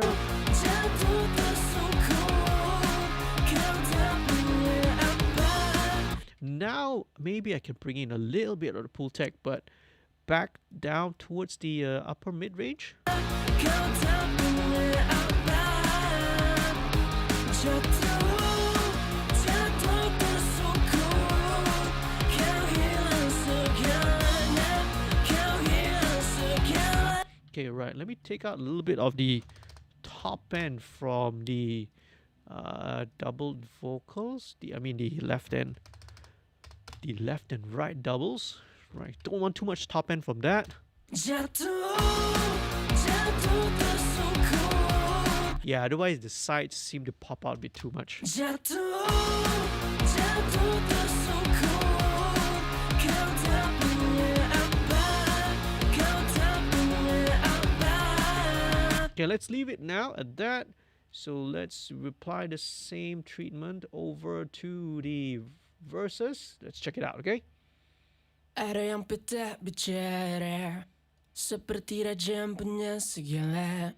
Tapi ku tahu kau takkan punya apa.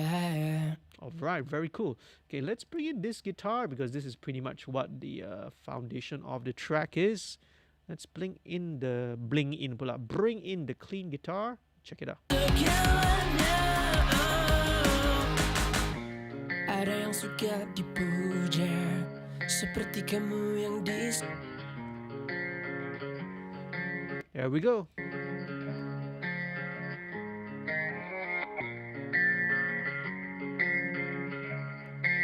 Right, okay. Love that little reverse guitar lick, man. Is that your idea, Zach? Zach of Escape Plan. There's 3 Zachs in the stream, man. I'm confused now. Right, let's check it out. So this one, just a little bit of LA3.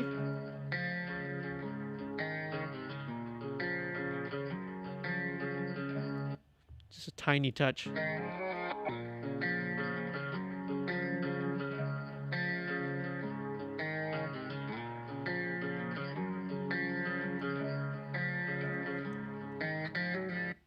Yeah, let's check it out again. Let's go for the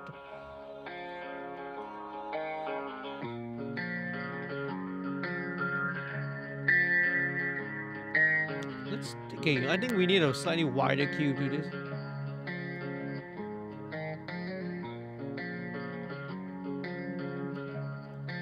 Okay, then add a touch of brightness to it with the revival.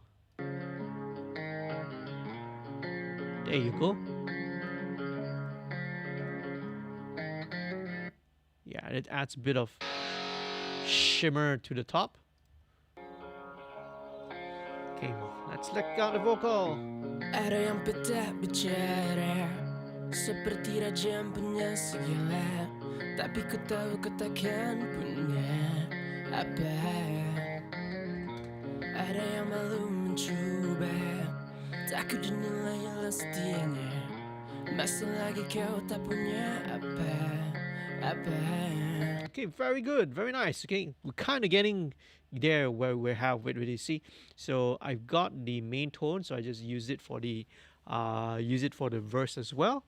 Right, don't need to reinvent the wheel, man. Okay, so now with the verses, there are also some additional layers to it, but instead of spreading it out, I'm going to keep this all in the middle. So let's check it out first. This is the second. Ada yang tak bicara, Now I'm gonna actually really shape this. seperti raja yang punya segala. Tapi ku tahu kau takkan punya apa. Take away a lot of that seventh, Takut dinilai hilang setianya. almost filtered, kind of filtered. Masa lagi kau tak punya apa. Okay, this one. Okay, let's play around with the trimmer because the level on this was pretty low. So let's just bring it up. Let's go back again. Ada yang suka dipuja, seperti kamu yang di sana. Tapi aku tahu bukan kamu saja. Ada yang kuat menipu, seperti kamu dengan aku. Alright, think about 2K. Waktu dahulu. Okay, so let's blend this in. Ada yang tak bicara, seperti raja punya segala, tapi ku tahu kau takkan punya apa. Alright, okay. So there's a little bit of timing on the upper. So I could either fix this manually or let's try and do this with Cubase's auto align. Okay, so how we do this? Let me show you. So first things first, you need to have a reference track, right? You need to have a reference clip, and then you need to have a target clip. So audio align is here, right? Audio alignment panel. So here you go. You need a reference. So let's highlight this, right? Add the alignment reference. Okay, then at least one events contains real-time effects. So this is all the very audio and the tuning, okay? So we're gonna bounce it. Here we go. Same thing goes with the alignment target, the track that we want to adjust lah, okay? So select this and add alignment, same thing, bounce. Yep, okay. So there's a couple of options here. You can either match words, best results for identical wording, and also time shifting to avoid time stretching if possible. So let's use this. All right, let's just keep this one. Alignment position 100%, man. Here we go. And voila, did you see that? Perfectly in tune. Okay, let me undo that. Okay, let's show you. Okay, this is before, right? See, you get a bit of a flamming on the okay, but let's redo it. This is with the audio alignment. Perfectly in time, man. Awesome, right? Tight vocals. There we go.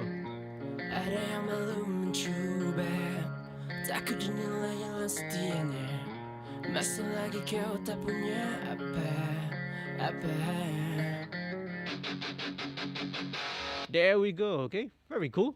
Okay, so there is this third layer, so let's check it out.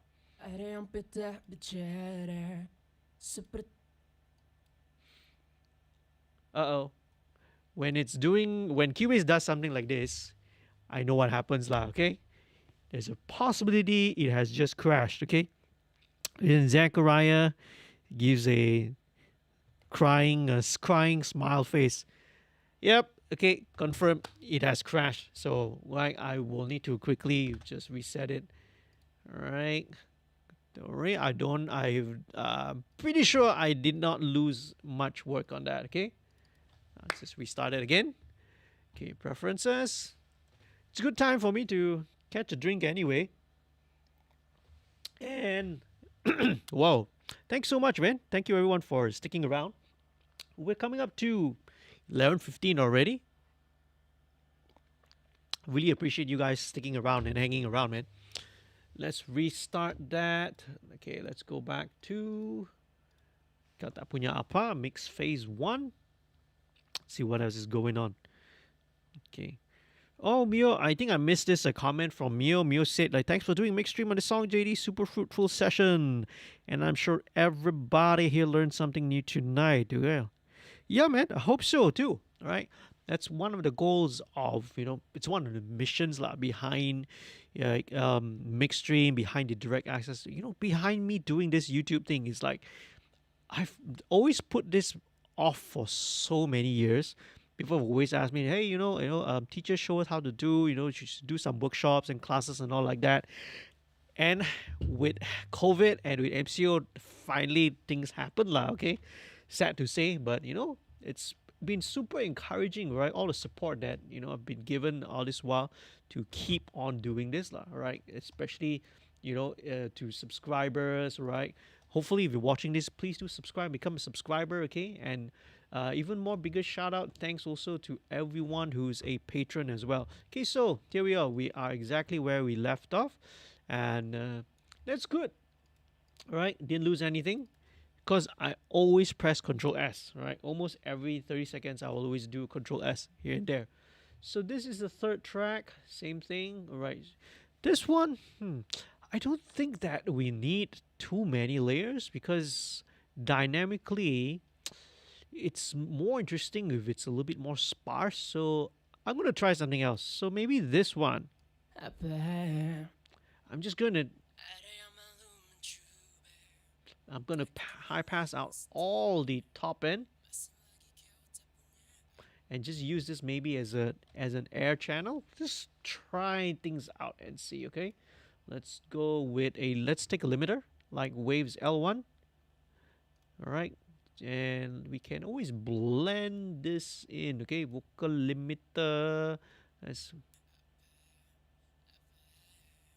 okay. Now because it is much softer now, so we may need to play around with the gain. Yeah, okay, let's play around. We need to play around with this guy. Let's give a bit of trimmer to it. takut dinilai hilang setianya masih lagi kau tak punya apa Can hear a lot of noise, man. Let's drive the. Oh, what did I do? I just took the VCC away. Right here, where is it? There you go. Let's bring the VCC back in. Okay, I didn't want to do that. Didn't mean to do that. Ada yang pecah bicara Woohoo! seperti raja yang punya segala tapi ku tahu kau takkan punya apa ada yang malu mencoba takut dinilai hilang setianya masih lagi kau tak punya Maybe this is even more cooler. It's like a distorted vocal behind it. apa ada yang pecah bicara seperti raja yang punya segala tapi ku tahu kau takkan punya apa Okay, similarly, I think this also, right, we could use a bit of alignment on this. Okay, right. Oh no, it's because I think we missed out. I didn't save the run the auto alignment part, so that's why the alignment is out now. So let's do that again. Apa. apa There you go. That's much better. Okay. ada yang pecah bicara seperti raja yang punya So now let's go for a distorted thing instead. It's cool, isn't it? segala tapi ku tahu kau takkan punya apa Let's distort this vocal. ada yang malu mencoba takut dinilai hilang setianya Okay, there's a bit too much masih lagi distortion kau on tak this. punya apa Okay, let's back off on the FG73 distortion because it's hard clipping really too much. Okay. seperti raja yang punya segala tapi ku punya apa ada yang malu mencoba takut dinilai hilang setianya masih lagi kau tak punya apa Okay, I feel like we could even mess with this guy a little bit more, man. So, what I'm gonna do, let's drop in, right, just playing around, okay? Let's have a little bit of fun with this little vocal. Little altar boy, let's check out what can we do. I'll change the format a little bit. Let's change the format a little bit. I don't want to mess around with the pitch. ada yang pecah bicara seperti raja yang punya segala tapi ku tahu Let's blend it in. Listen with the main vocal. ada yang pecah bicara seperti raja yang punya segala tapi ku tahu kau takkan punya apa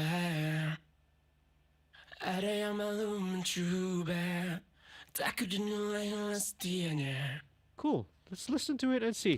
ada yang pecah bicara seperti raja yang punya segala tapi ku tahu kau takkan punya apa Maximum.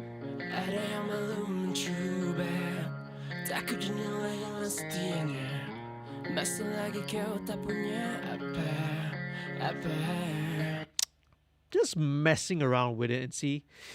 Honestly, I kind of prefer to just have the vocal on its own, but we'll play around and see. Let's see, right? After the mix, there's always a consultation period. We check in with the artist, we check in with the producer, see whether this is the right vibe, and then we go on and we mix and we make some tweaks as well. Okay? And hey, I want to welcome first of all Adam, Spartanker. Why aren't you streaming? You should be streaming on your own as well. Instead, you are coming in on my stream instead. Mio says ngopi dulu, going great so far. All right. And in fact, oh hello, hi, Putri as well. Husband and wife team both are coming in on the stream. Don't you guys have like things to do? Anyway, good to see you, right, Adam? Okay, and Mrs. Adam as well. Right. He says, "Hello, Mr. Bossman. How are you, Abang? Love to be here and keep learning as much as I can." Right. Look at him. Whoa, it's 1,000% more detailed than what I'll ever do. Maybe not 1,000%. It's maybe 999% more detailed. Okay.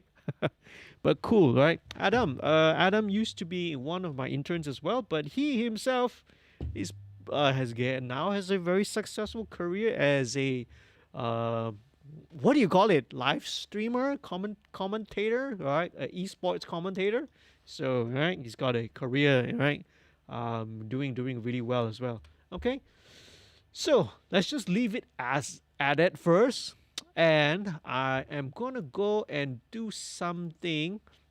Not literally go and do something lah.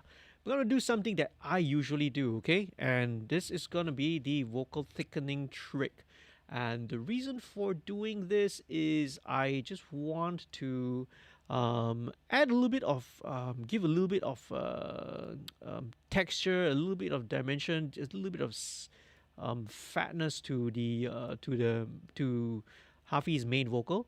But I must make sure first of all that I only want the main lead vocals. Okay, so I'm muting all the doubles, and this part at the end, right, where you go into the last chorus, there's these ad-lib parts. I don't want that. I just only want the main vocal. So how do we do this? Very simple. Okay, I am going to be using a plugin called Doubler by Waves. So all the main vocal tracks are going to be routed there. So right, so Hafiy main vocal and Hafiy's chorus vocals going into Doubler. Right, let me show you. Right, Waves Doubler, as the name implies, it is a doubler plugin lah. Okay, so you can do double tracking, stereo tracking, pitch shift, and all that. But this is essentially the default setting.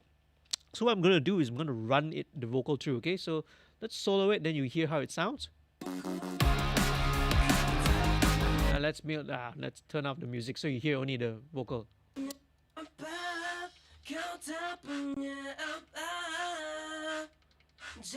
Where is that coming from?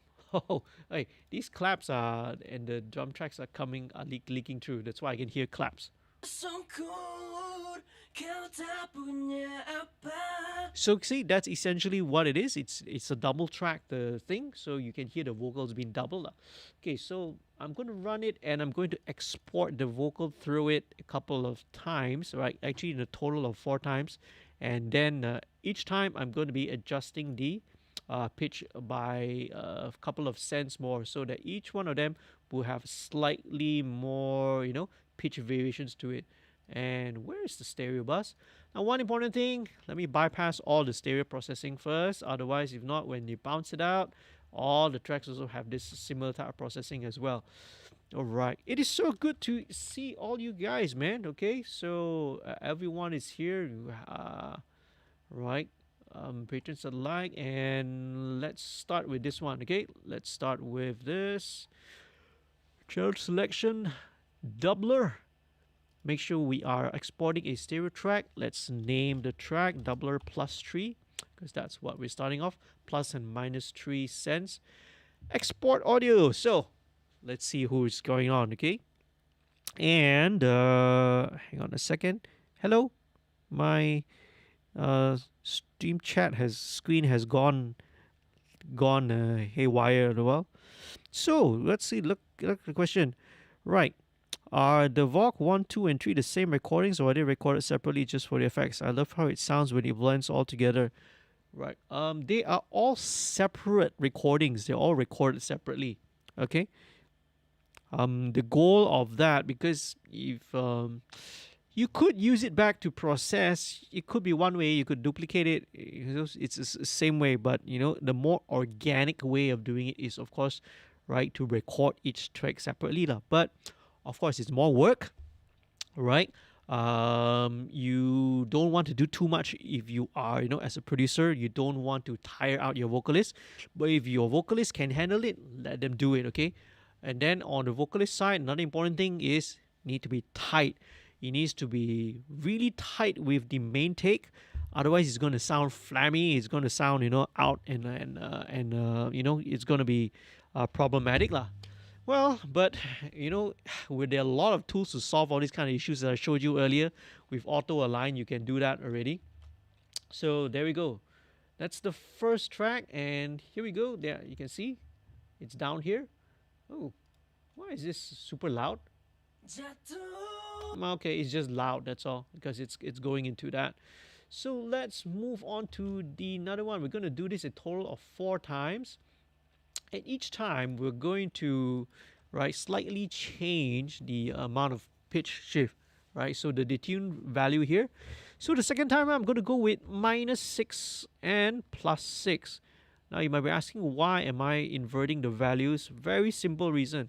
If you don't invert the value every time, what happens is that when you export all the tracks, right, it's going to end up one side all sharp, and then the other side, the right hand side, all flat. So when you hear the vocal, it's going to be like skewed sideways like that. It sounds really, really weird. So when you're doing this, you alternate it, and then it evens out the pitch shift discrepancies. Okay, so very cool. That's a great question, Adam, by the way. Very, very good question.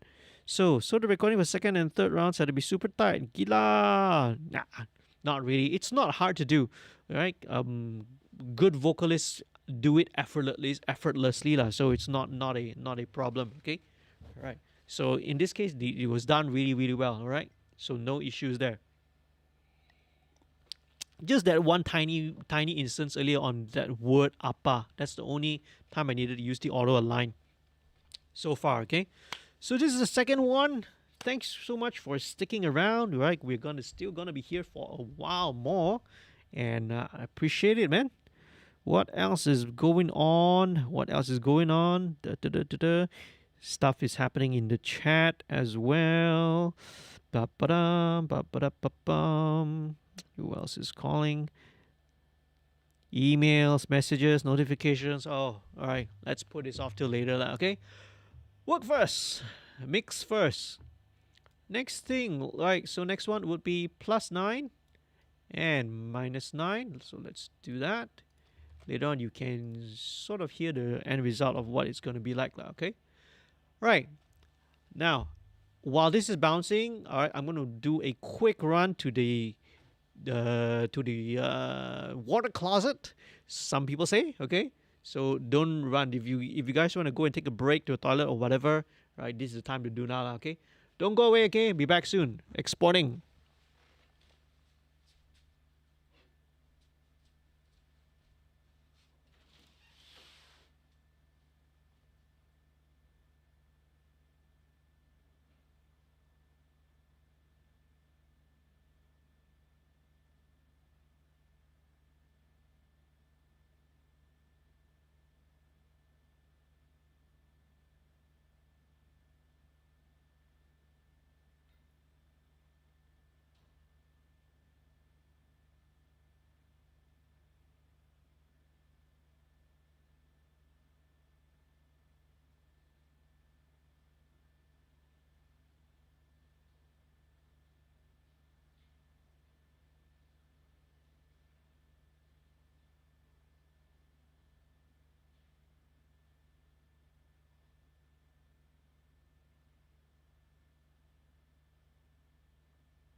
Timing is just good, right? Right, good timing. So it just finished exporting. Last one, okay? Last one would be -12, right? -12 cents and +12 cents. Okay, I just went and refilled my tea as well. Drink lots of tea, drink lots of water, which is good, right? 44.1. I just realized I screwed something up here. My sampling rate, I forgot this project is actually 44.1, but no issues. Once it re-imports back, all right, it does a sample rate conversion, so not a big deal. Last one would be doubler, minus 12. So let's go export, okay? Awesome, right? Let's see. Adam was saying, I just finished mixing my own song and I'm feeling content with what I did my own, but now that I'm here, I'm questioning my existence. So, right, yeah.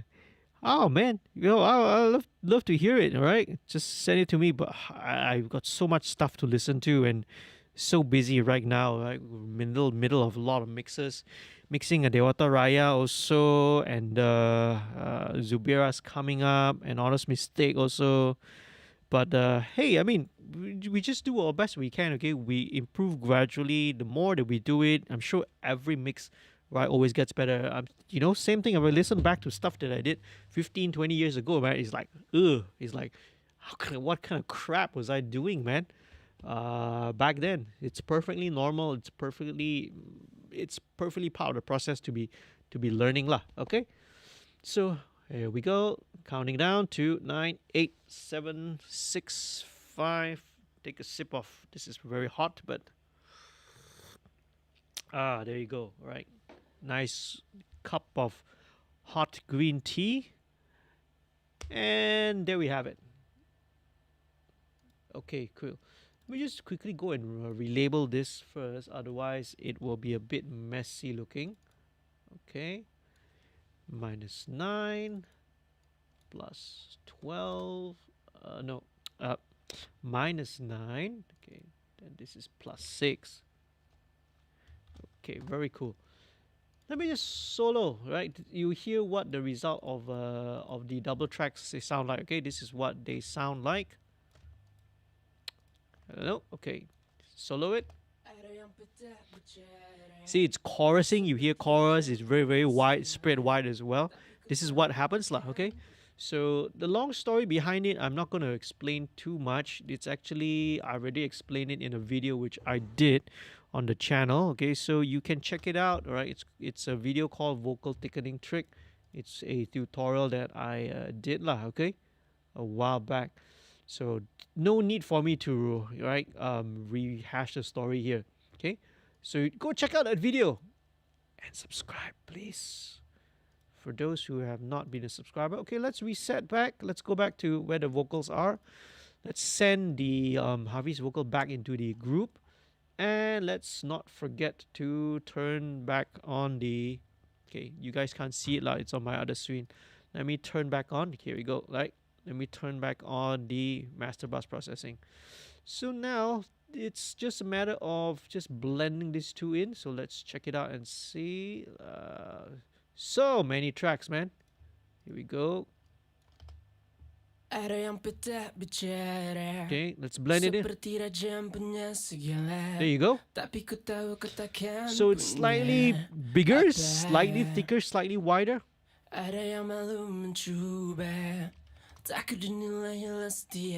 Right, so at about roughly that. Okay, here we go. And I already see Adam is already messaging me on Facebook with a WeTransfer link. So fast. Okay, I will promise I'll try and check it out as soon as I can. Okay, so let's solo this. First of all, this is doubler number 3. Now, I bounce this out to audio because it gives a bit of flexibility to... Right, so can always EQ it. You can always do it with other plugins as well, right? It's not the only one way of doing it. Okay,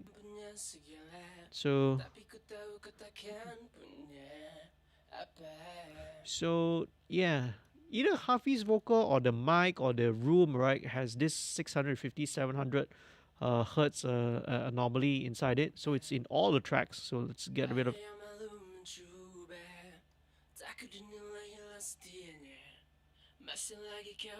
Yeah, just take out a little bit of that 3K, and I think we take out also all the 10K in this. Okay, we don't need too much of the top end from these doubler tracks. So let's copy it over, right? Copy the same settings to all 4.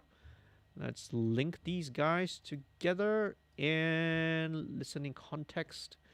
Where are they? Where is it? Where's the bass? Synth bass. Where's the guitar? Okay, there we go. And, oh, there we go. That's why this was muted. No, it sounds like it's a bit too much. So let's bring it down. Seperti raja yang punya segala, tapi ku tahu kau takkan punya apa. Ada yang malu mencuba, takut dinilai setianya. Masih lagi kau tak punya apa. Honestly, I feel that for the verses, it's probably just enough to just go with one single vocal, because dynamically it's more interesting, to have a sparse, to have vocals a little bit more sparse, and then then the chorus is a bit wider. So my hunch is that let's not use these. Okay, let's not use this for now. Let's just mute it. It's just more interesting with just one, because this seems more intimate anyway. And even this needs to be backed down a little bit.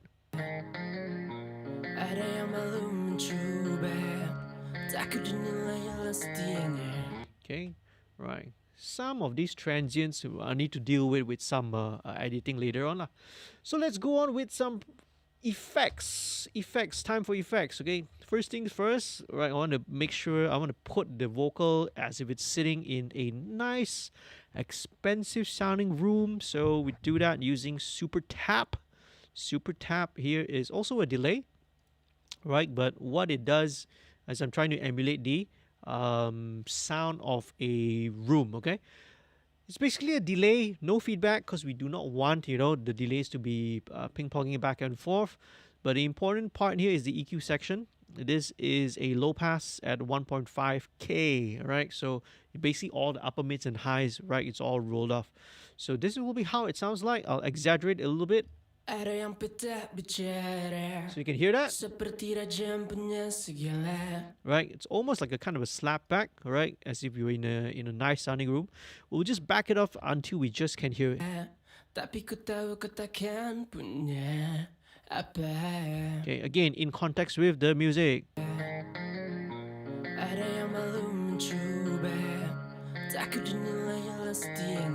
Okay, there we go, okay? So now let's go on with a bit of a mono delay to give it a bit of front and back.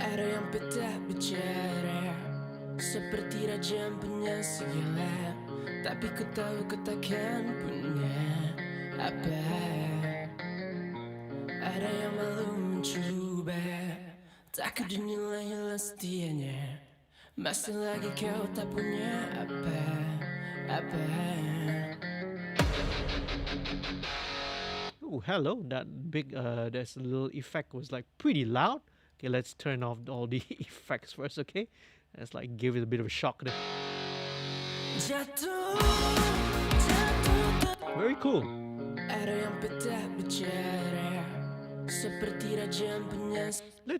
Let's give it a little bit of a ducking so that it ducks it down below.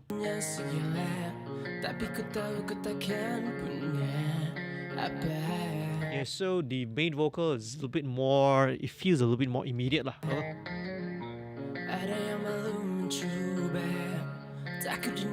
Okay, now to go for something a little bit more modern-ish, let's play around with the vocal reverb and see. So this is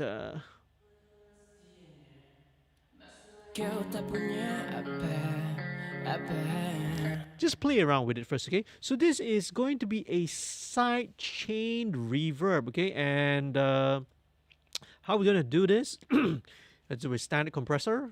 Take out the auto. Let's engage the side chain, okay? And where are we gonna take the side chain from? We are gonna take the side chain from, obviously, we're gonna take it from the vocal, right? So let's send it to the side chain. Okay, 0 and pre-fader. All right, same thing goes with the chorus vocal. Send it to the side chain at unity, pre-fader as well. So what this is gonna do, and hopefully, right, the result is that this reverb is gonna, be, it's gonna, you're gonna have a very massive reverb, but at the same time the vocals can sound very very upfront and dry. So let's check it out and see. Let's see whether this is gonna work or not. Okay. Okay, so we also need to, right, put in a delay to this.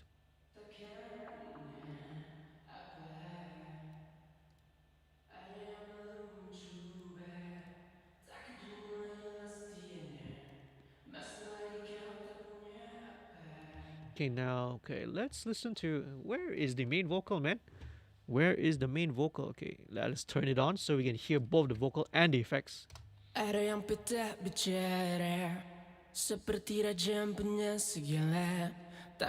Okay, so right, so the sidechain you can see, right, is being sidechained to the compressor on the vocal, on the reverb.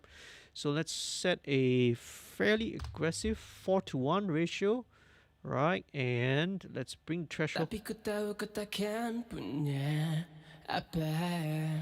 So the vocal, the reverb, you can hear. The reverb only blooms out during all the spaces, but it leaves, right, every time the vocal is actually singing, or the signal of the vocal is there. The compressor, right, attenuates the reverb lah. So you can see it acting here. Let's just the release time. Let's go with a shorter release time to see how it blooms. Okay.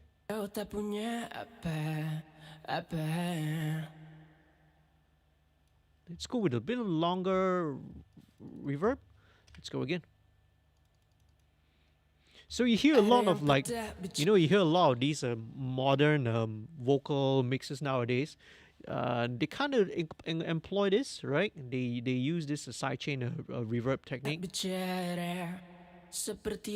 Let's go with a longer reverb.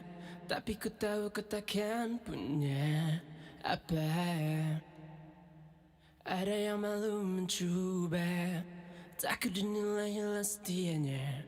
Masih lagi kau tak punya apa. Let's go with why. Apa. Yeah. Ada yang peta bicara seperti raja punya segala. Tapi okay, let's check it out, right? Let's listen in context. Ada yang peta bicara seperti raja punya segala. Tapi ku tahu ku takkan punya. Apa ada yang malu mencuba, takut dinilai lestianya.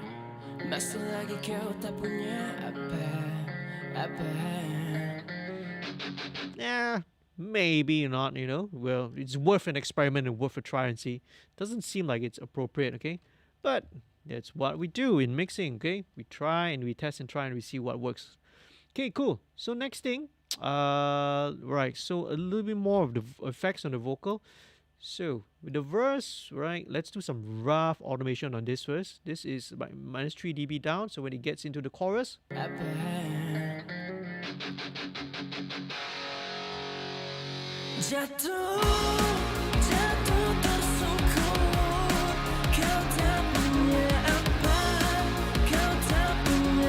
okay, right, so when it gets into the chorus, we're going to automate in a stereo delay, okay? So let's check the amount first.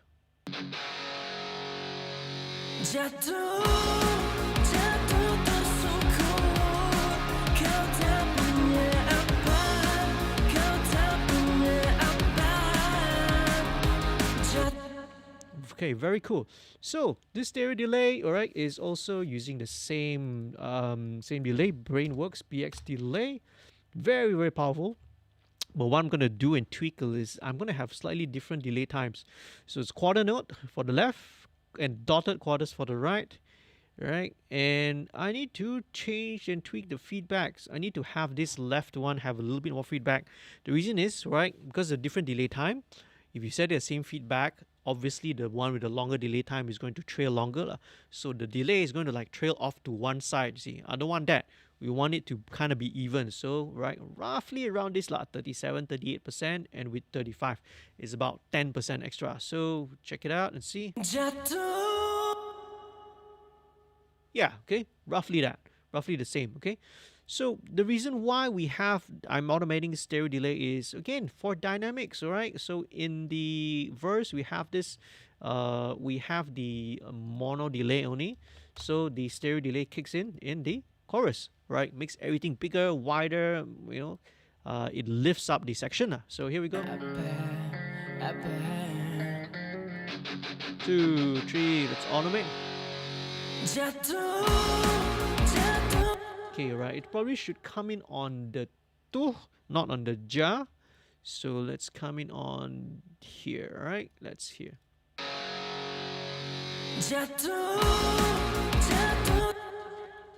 Something seems to be on. Here we go. Let's try that again. Sometimes the it does not read. There's a little bit of a bug here lah. Sometimes it doesn't read the automation value correctly.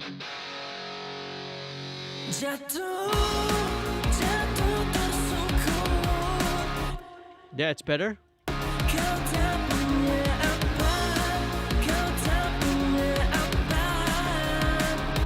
Okay, let's bring this down. Say same thing. Let's go down the chorus, second verse.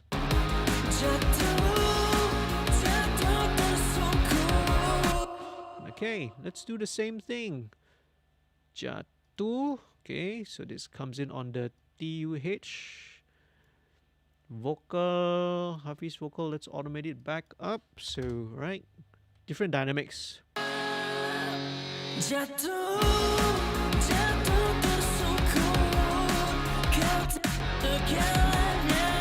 Okay, let's go to the bridge, okay?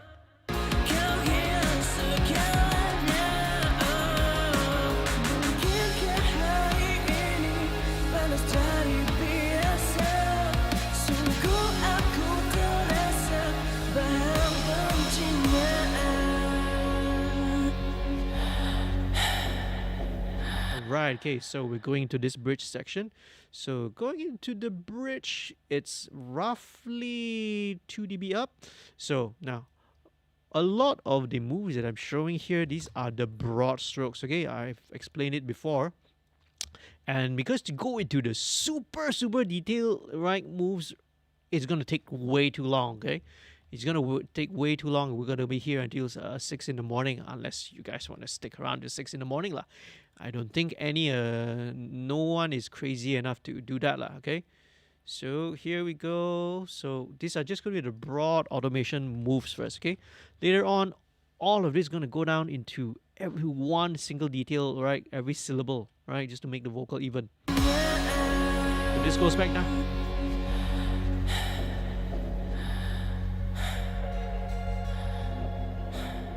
It's cool, okay? So now...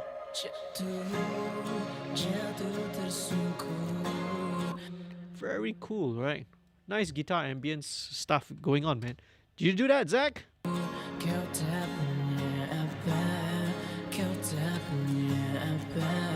Last chorus. Okay, on the jatuh.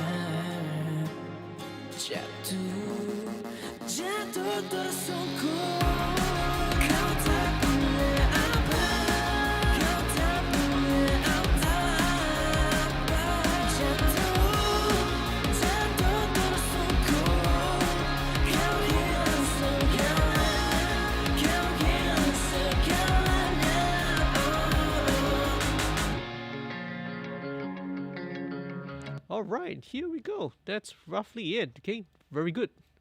Very nice. Okay, so let's move on. Next thing, let's drop in the BVs first of all, okay? Just show you what we're going to do with BVs. Very simple, so to speak, okay? So BV treatment, let's just highlight this section. Let's loop it.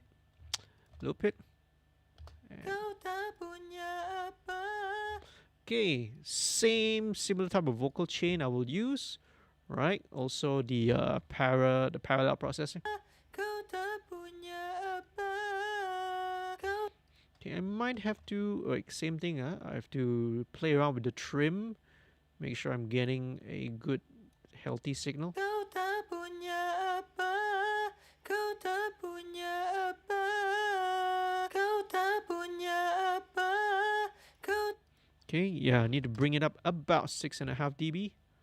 kau tak punya apa, kau tak punya apa, kau tak punya Take out a bit of that 800. apa, kau tak punya apa, kau tak punya apa, kau tak punya apa, kau tak Okay, a bit of annoying stuff at 3K.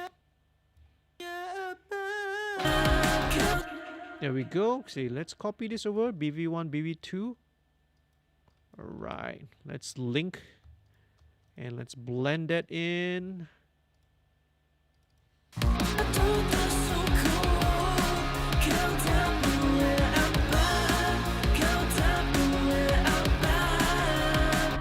Okay, there we go. All right.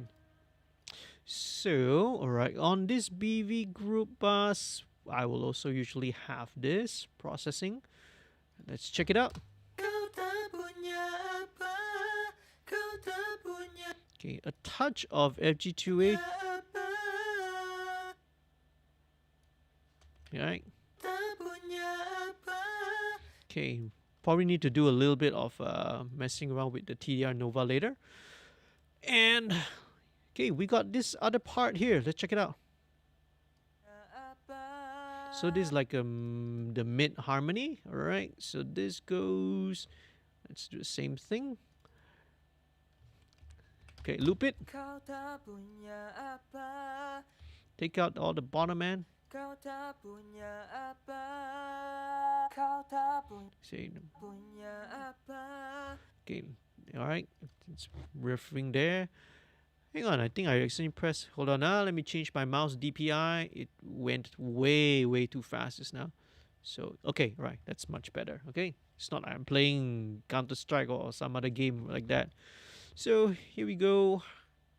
Right, so this one, right, being a middle part, I don't pan it hard left, hard right, slightly inwards, okay? Let's check it out and see.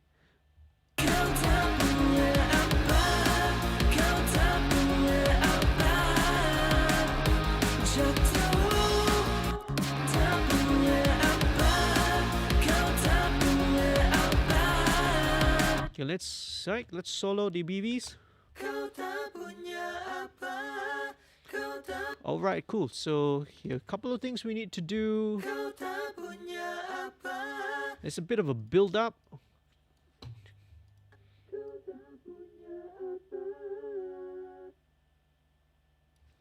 Loop it about 400 hertz, okay? Because when you track, you know, it's like 4 layers of backing vocals. Anything you layer, the characteristic of the mic or whatever the character of the room or if there is always a build up somewhere, it's gonna build up lah. All right.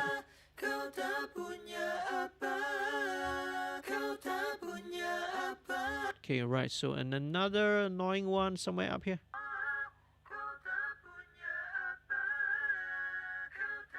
1.6, 1.7 between that. Let's get rid of that as well. I should actually go into a wideband mode lah. Right, same thing. Fastest attack, fastest release. Same goes wideband. Okay.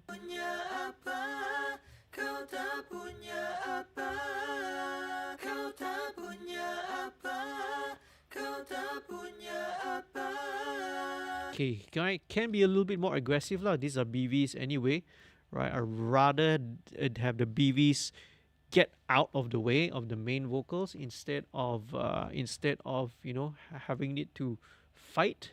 So same thing with this also. You can also drop in vocal rider. Let's go with, you know, the smooth ride. That's 99% of the time I always go for the smooth and the gentlest setting lah, because it's meant to be subtle.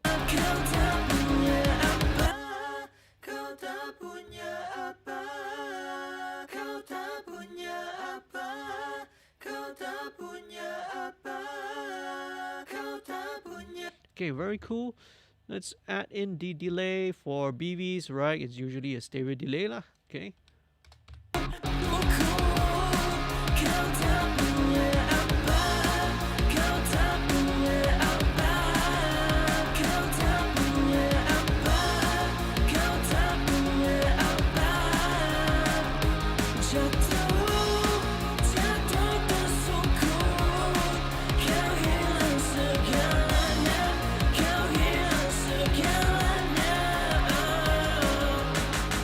Okay, let's drop in a couple more stuff. Okay, let's go with the Rhodes.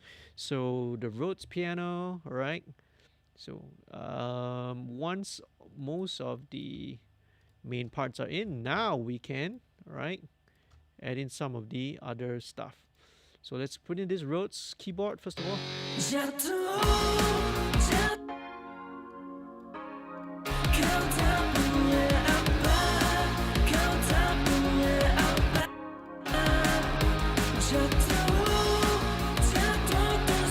Right, it gives a little bit of that, you know, color and a little bit of motion to the side. This one, it's a bit of this one's more of a bottom.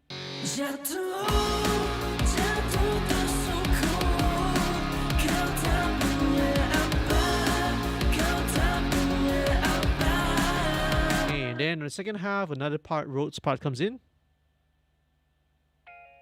Yeah, this is cool.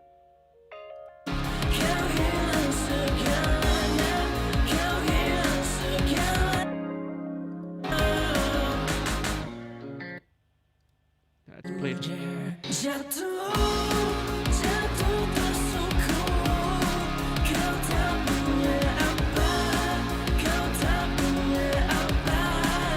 Here we go.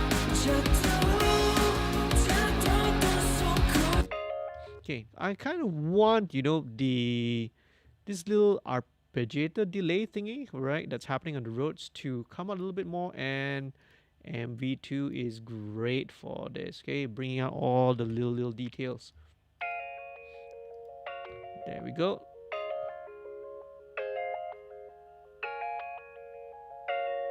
There we go. It helps to bring out all the smaller stuff, you see.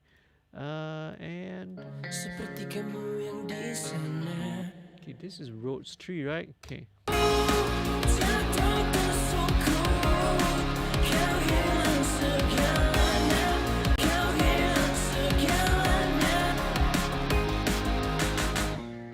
Yeah. Yeah, okay. So it's adding a little bit of the interesting motion at the back.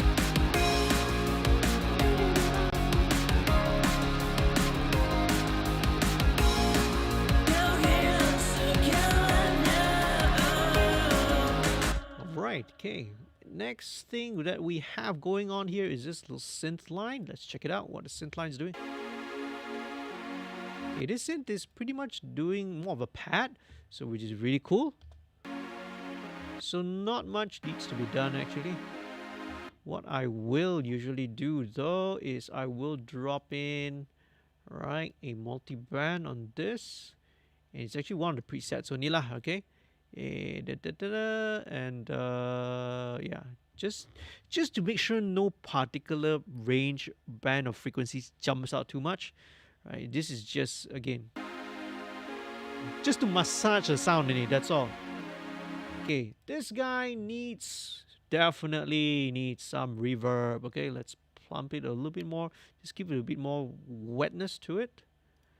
Let's go with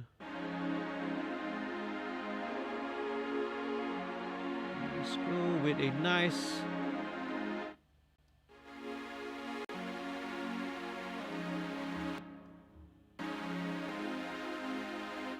let's EQ out some of the bottom. Okay, yeah, and this is pretty much, yeah, okay, it's 7K is already EQ'd out already.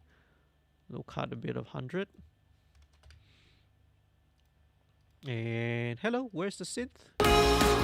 There we go.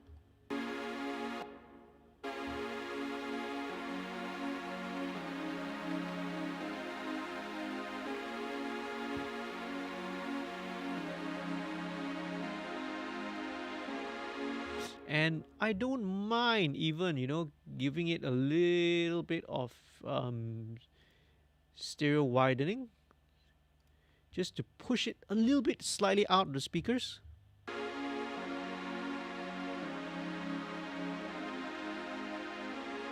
Yeah, usually I don't usually go more than 1.5 lah.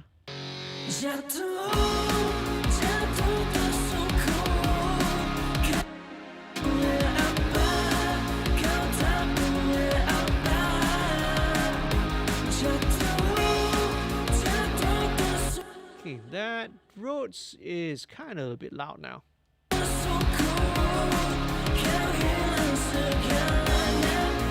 Okay, very cool. All right.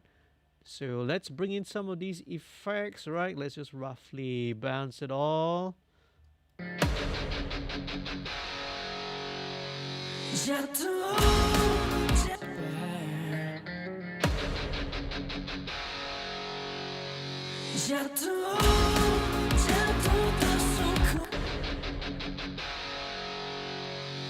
Okay, very cool. Okay, so let's go next with the trap drums in the verse.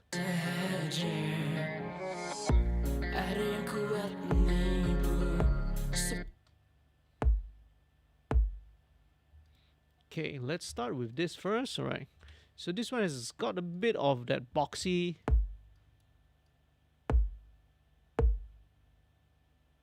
boxiness, about 440, 400 hertz. Yeah, let's scoop that out.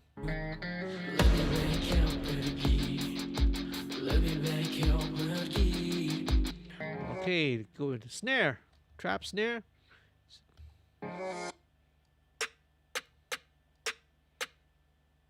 Okay, this will need a little bit of that gated reverb that we had.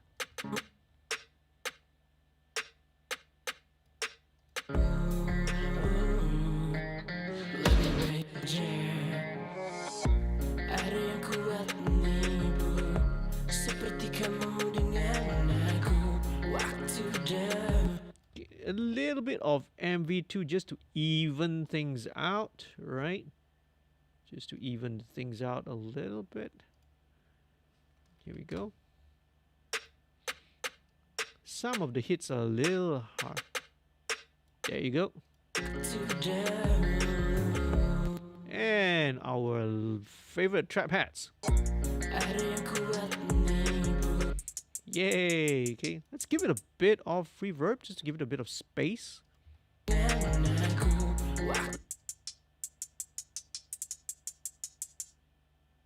Yeah, just a little bit, not too much.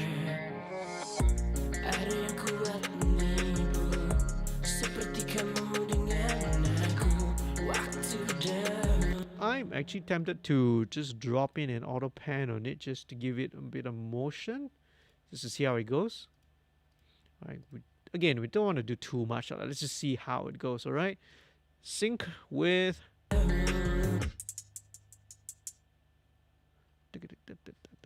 Here we go.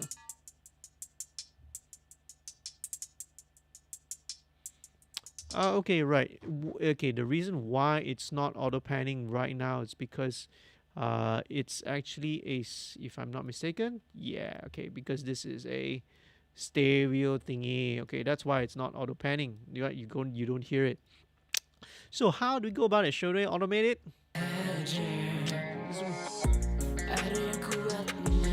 Thing is, I don't want to automate it that way because it'll sound cheesy. I still kind of want it to sound like a mono source.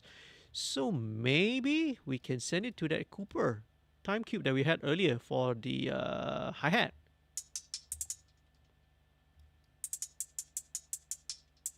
There we go. Okay, just a bit of interesting motion behind.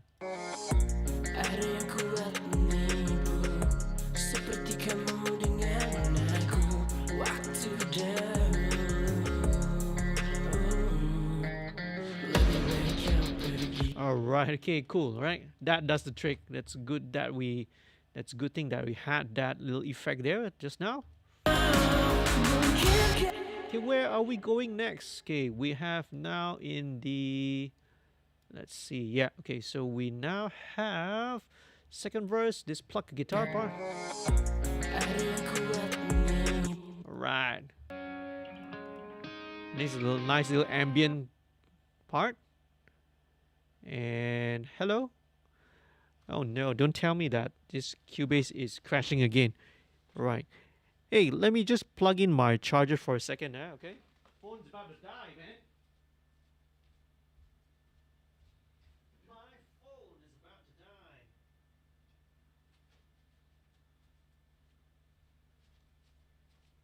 And let me guess. it's crashed twice, okay? Ah, yeah, okay, right. Da-da-da-da. Hang on a second, right? Right, okay. So Adam Azu, right? The more we do it, the more we learn. Listening to old songs, you gotta can accept my own work. Indeed, that's perfectly normal. That happens, okay? And it's crashed twice tonight, man. This is either the song is super awesome that the my computer cannot handle it, or what, right? Okay, let me just end this task and let's restart Cubase. Ooh. One more time. It's never crashed twice before. Once maybe, but twice. Okay. Come on, behave, man. So what are we doing right now? We are midnight already. Okay. Yeah. Okay. Not now. Interesting. I need super tap. Okay. Super tap. Super tap is from Waves, but you don't need that. You can do it with any delay. Any stock delay does the same thing. It's just it's just others it's just other you can just use other combination with in combination. It's basically with that super tap, the room emulation effect. It's basically a delay and an EQ. That's all, right? Delay with no, with minimal feedback, so you don't get multiple feedback echoes, right? So to speak, you don't have multiple echoes. You just have one single echo, short one, right? To sound as if it's bouncing off a nearby wall, and just EQ it, right? Take out all the highs, and it's the same thing, right? Basically, just super tap just happens to be a tool that has got combines all of that inside lah. Okay, super awesome. All right. And Adam also says, yep, well, reverb can actually duck the main vocals, so it's not muddy. It's the other way. It's not the reverb ducking the vocal, it's the vocal ducking the reverb. That's what side chaining is lah. All right. Right. That's what side chaining is. But I was playing around with it, and it doesn't seem to work lah. So scrap that idea, okay? So if it doesn't work, let's not use it. Okay, where are we? Back to the guitar, right? Okay, back to the guitar again. Here we go. So very cool. All right, let's bring this over here. Okay, let's solo this guitar. Nice ambient guitar. You can take out some of the bottom end.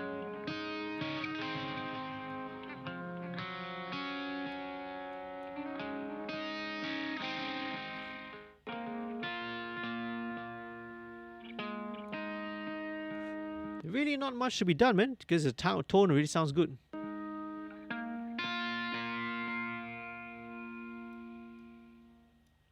Alright. Not much needed there. Let's plug it in.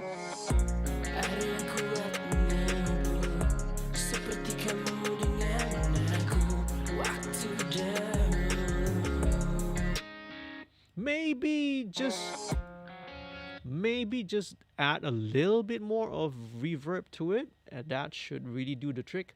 But maybe, okay, let's try this, all right? And this is something that I've used a lot more, because this was something that I tried, right, using on this is free, by the way, Valhalla Supermassive. So it's something that we tried on what's that I was doing on an honest mistake, right? So Darren loves using this, so I was like, hey, let's try that as well. Okay, let's try it and see. So let's have the feedback.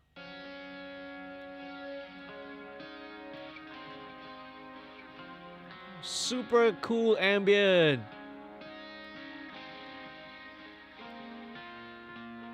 So I've had this plugin for the longest time, but you know, I've never really used it that much until now. Now I can't now use it all the time.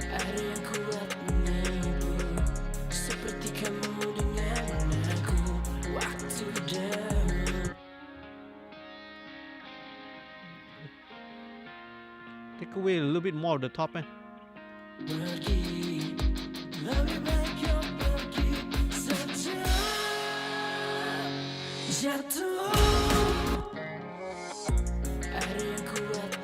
There we go, yeah.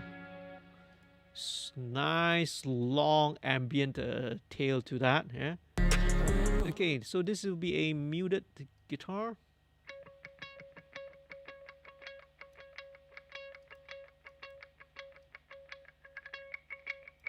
Take out the 2.3K there. Now this one, definitely, right, let's just drop in LA3A. For any kind of clean-ish sort of guitar, it works. Right, LA3A really works with that. But again, you can do the same thing with stock compressors, man. You not necessarily have to have this plugin in order to achieve the sound. Just that I'm used to using this, that's all.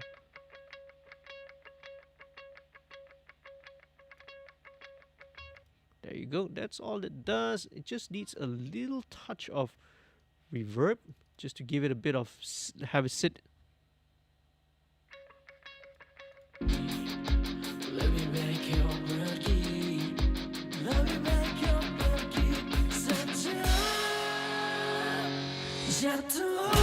And then you have this harmonic, right? Let's check it out. Let's check out what it's doing.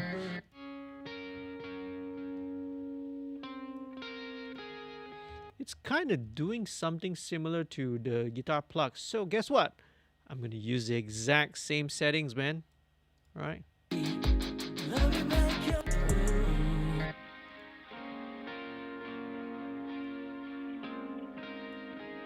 Except that this one is going to come from the left instead.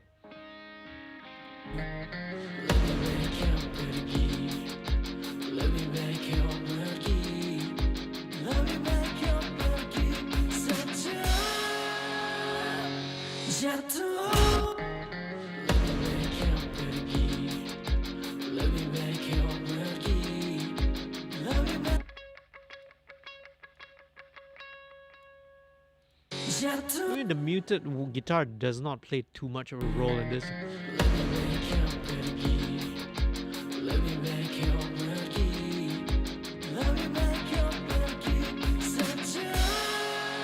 Alright, okay, let me just automate a little bit of the distortion guitars first.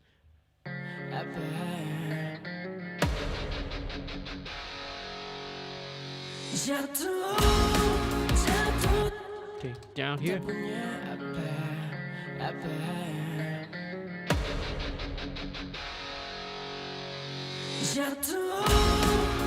Yeah, in fact, it should even be a little bit of a, you know, even a little bit of this happening.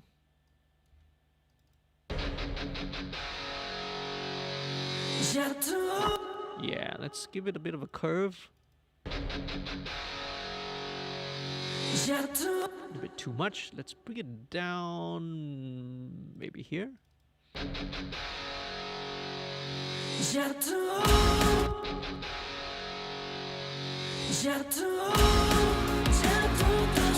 Alright. Same thing. Go here. Same thing. Let's bring this down here. Okay, again, yeah, these are all rough, broad strokes, right?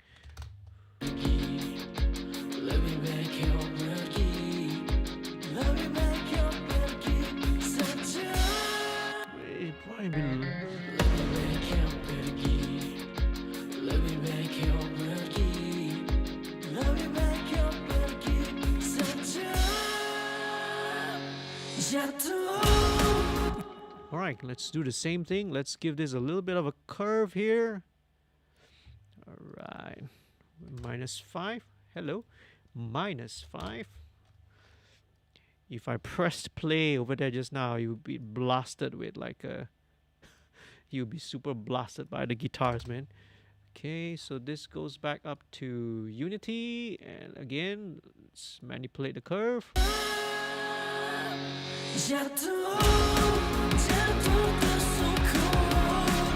Okay, that's cool, right? Just to test this out. Okay, and then okay, almost there, man.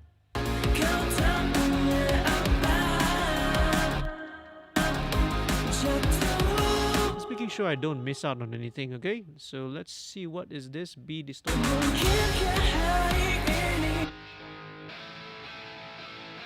Right, okay, very cool. This one is also going into the distortion track. Right, this is just a slightly more overdriven guitar part.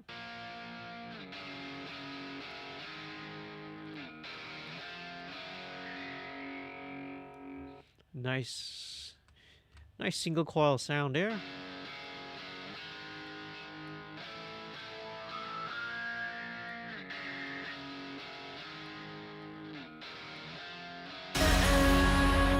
Okay, right.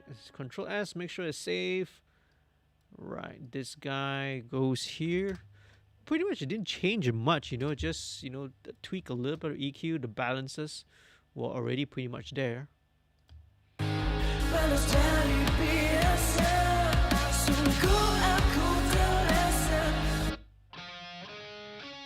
So da da da, right, so this little line.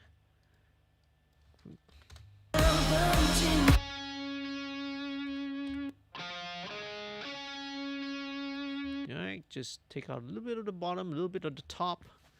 It's like hard left, hard right, as usual.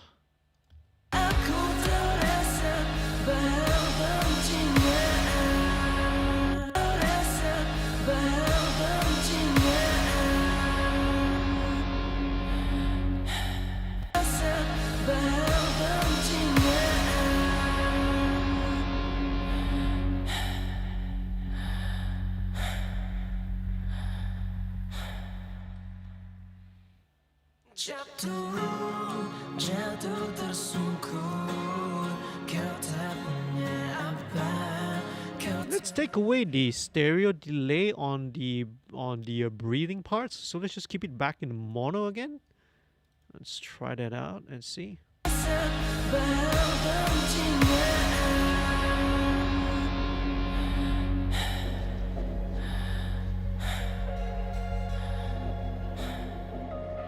Yeah, maybe just keep it mono.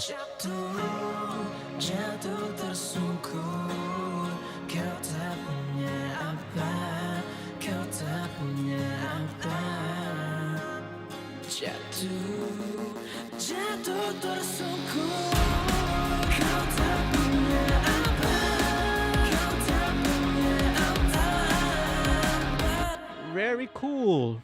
Right, cool. Almost there, right? So let's go on with this little lead synth. Let's see what this is doing.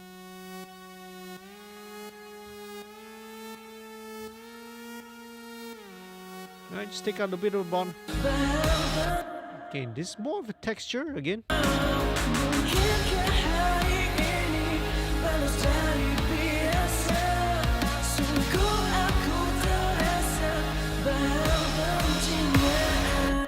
Very cool, very nice, okay?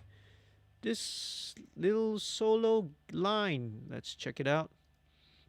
Can't remember what all the parts do, man, because there are quite a lot of parts, you see. And hello, where is the solo? Why got no sound? Solo should be going to solo, right? Alright, oh, because the group was still muted. Let's check it out. See what it's doing.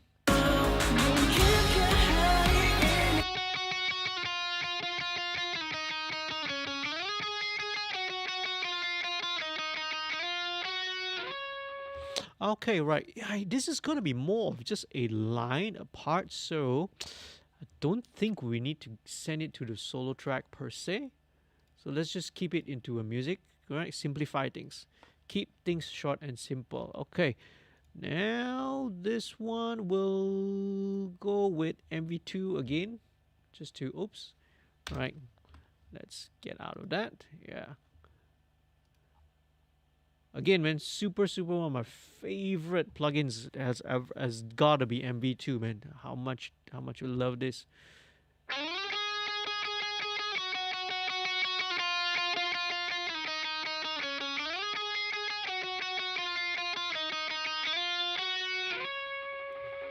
Okay, let's check out.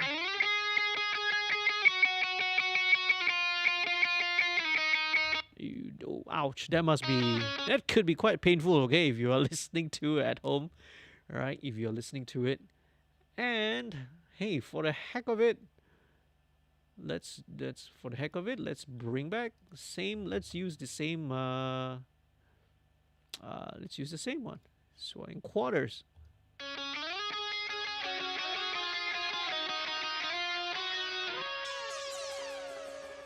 That is not meant to it, okay? Let's go with the 8th note instead.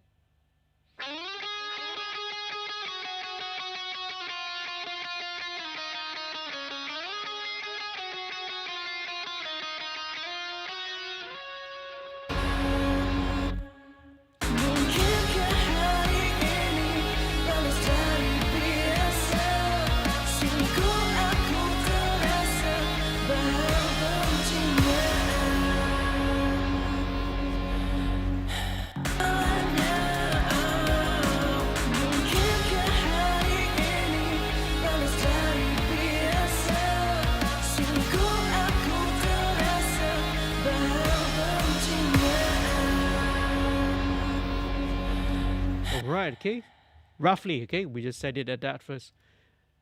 That's almost everything, but okay, we have forgotten, but before that, okay, just fill up a few more stuff. These 2 little toms here, okay, that's all, right? So simple. Okay, very just 2 little tom rolls, and that's it, right? So let's just give these guys, take away a bit of the top end, right? And let's just give these guys a little bit of reverb.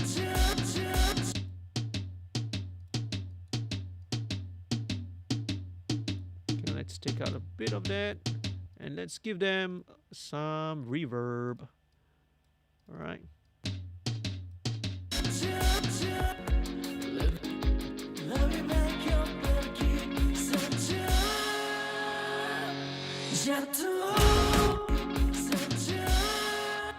Let's have them just a little bit not so prominent, okay?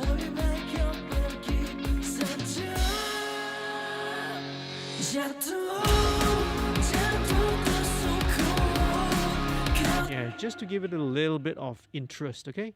So this is it's called a donk, right? It's kind of like a submarine, yeah, little pulse.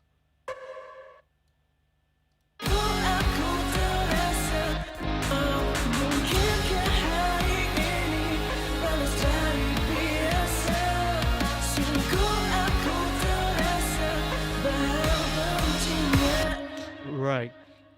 Needs more reverb on this guy, man. So let's drop in. Now let's use a more straightforward, simple reverb lah this time. Little plate. Very simple, super dependable as well. I think they just put out a new update. Yeah, so I gotta go and download it later. Okay, check it out.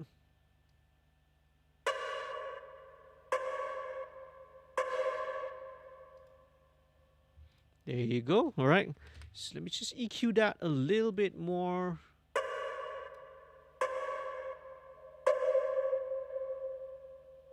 Let's take out that 530. Okay, listen.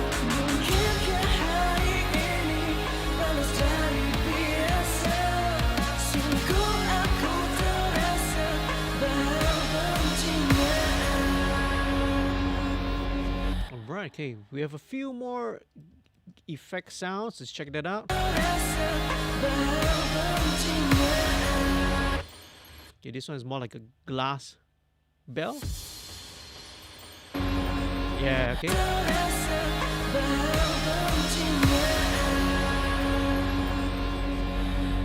It's like glass crashing, so little guitar effecting.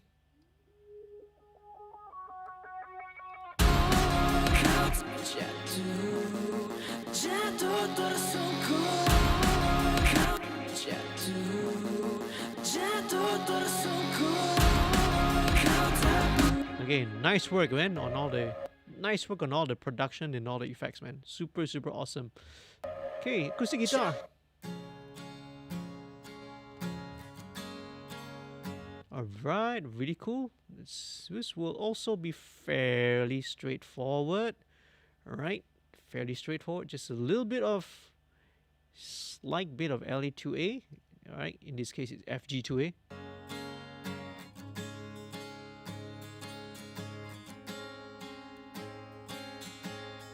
Okay, right, let's see, and some EQ to brighten it up. Okay, where are we? Okay, here we go.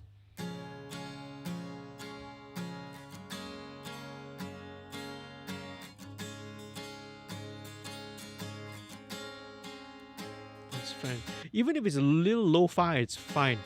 I think it adds to the. Take about 850.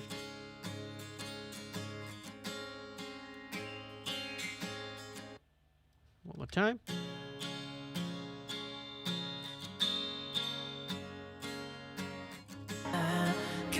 There we go. We can duplicate the settings over to the left and right acoustic guitar.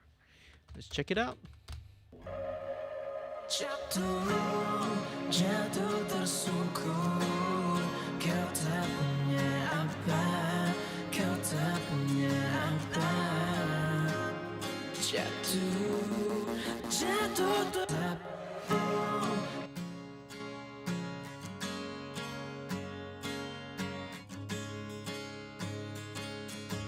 Wow, this was this guitar recorded in stereo? It's like a single guitar, but in stereo. Yeah.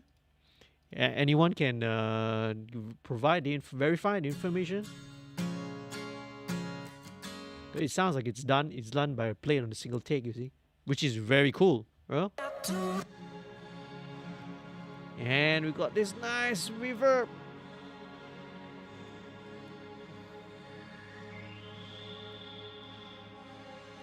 Very cool that, you know, the reverb is already provided. Here we go. Let's blend it.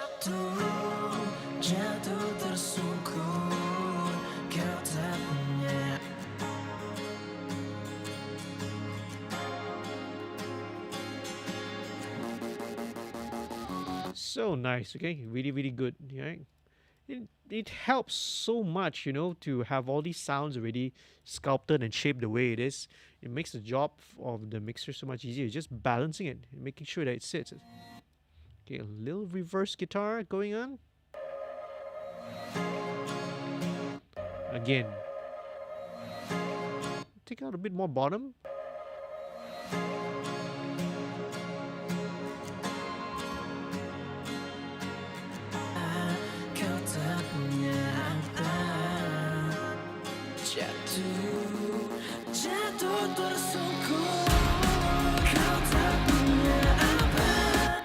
Lovely.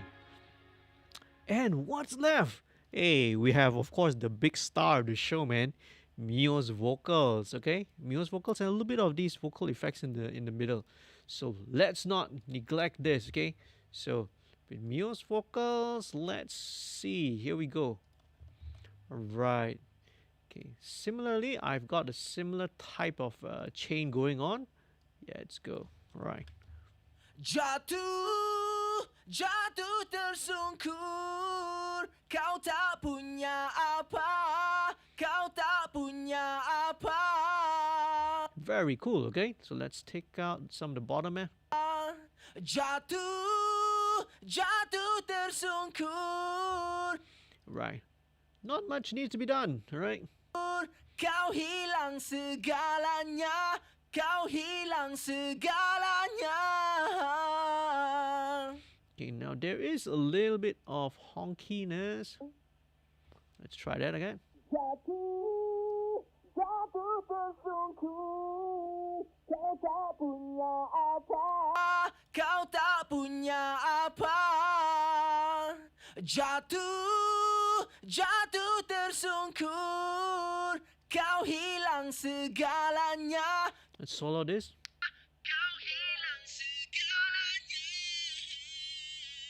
All right, here we go. One more time.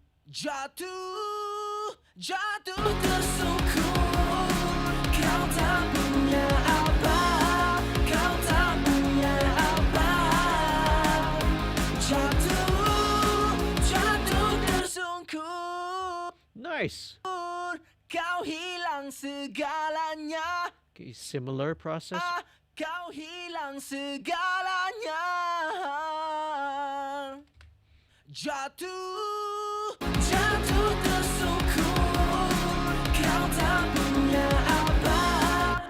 Right, okay. Don't need to do much, man. Really not much to be done. So Myo is also having, you know, a double tracked as well, tripled actually to be precise. Kau tak punya apa. A bit of Jatuh, jatuh tersungkur, kau hilang segalanya. is sounds like is this a different microphone that you guys use for Myo's vocal? Segalanya. Mungkinkah hari ini. It's almost like a tube mic or something. Something again, it's got a bit of grit in it, you know. Jatuh, jatuh tersungkur, kau tak punya apa, kau tak punya apa.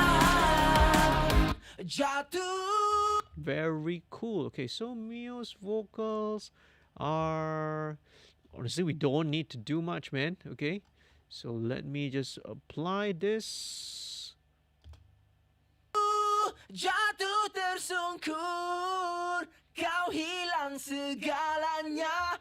We'll do similar kind of treatment in terms of the effects. Kau hilang segalanya. Okay, a bit of. Let me deal with this first, okay? Mungkinkah hari ini panas dari biasa, sungguh aku Yeah, it's a bit of 9K, 9K, but 900 hertz build up around that region. Okay. terasa bahang bencinya. Let's do it one more time. Jatuh, jatuh tersungkur, kau tak punya apa, kau tak punya apa. Jatuh. That's much better. Okay, much better. So let's go stereo delay. Same thing because this is chorus here. Jatuh tersungkur, kau hilang segalanya, kau hilang segalanya.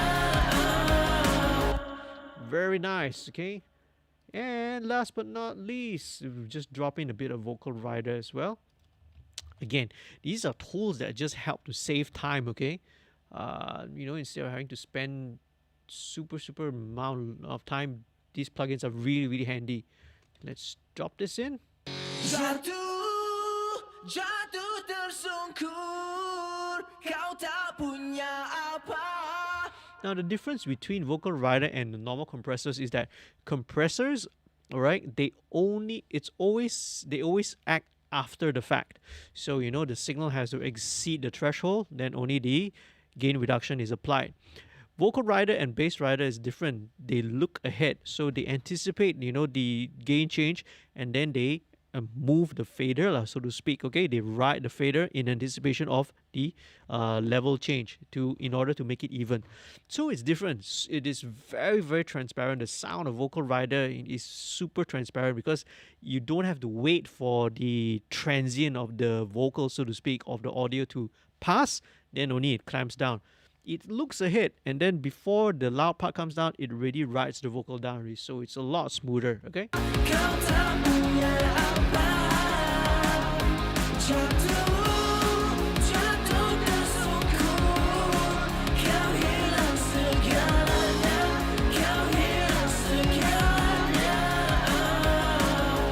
Okay, here is there will be a little bit of a candidate for a bit of that audio alignment which I showed you earlier. I'll do it. I will do it later. I will do it on the stream. Okay, right. But just a little bit. That last line, yeah, between Hafiy and Myo's vocals, is a little bit of slightly the way they phrase it is a little bit different. I'll just tighten it up a little bit later. Okay. Almost there. Let's go with this one. So we couple of more effects here and there. So this is like a vocal chop thing. Right, super cool.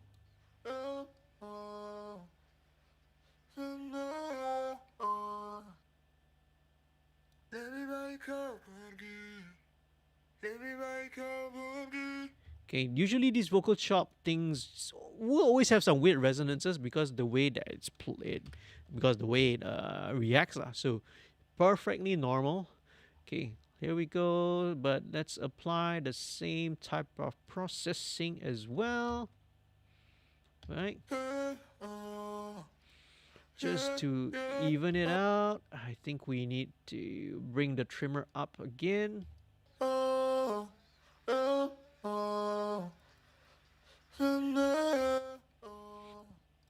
not -8, my friend. It's +8.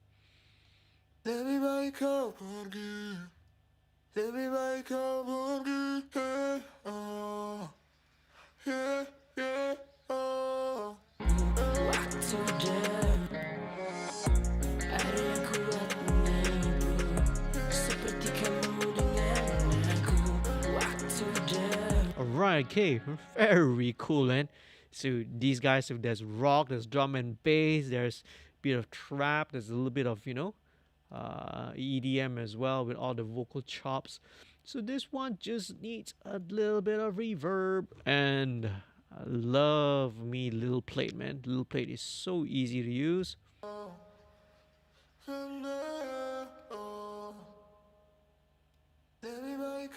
A bit of modulation.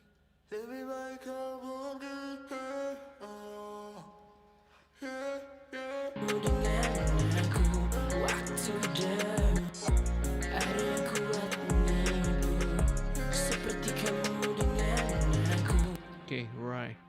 There's quite a bit of stuff going here, so there's going to be some automation that needs to play around with it lah. Okay, so let's have this guy. Let's 75 about.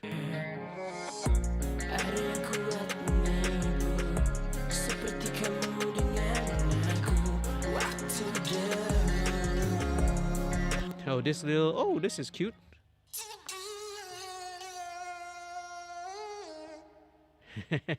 Let's take away some of the top end of. Right, okay, that is a little bit extreme, so let's just put in a little bit of it.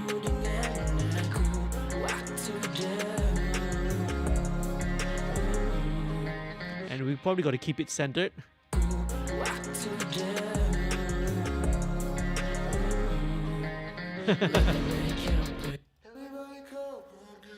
Oh, okay, and then it goes to there, so automate.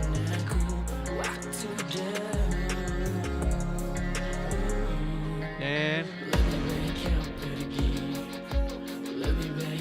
right, okay. Okay, because this part here, the Lebih Baik Kau Pergi, which is like a pre, so this one is more of a how to say? It's more of a, it's a double, right? Basically, it's a double track over there. So this one needs to be automated to follow suit. Okay, there we go. Why is this Sunny so loud? Okay, oh no, -6.5, that's why.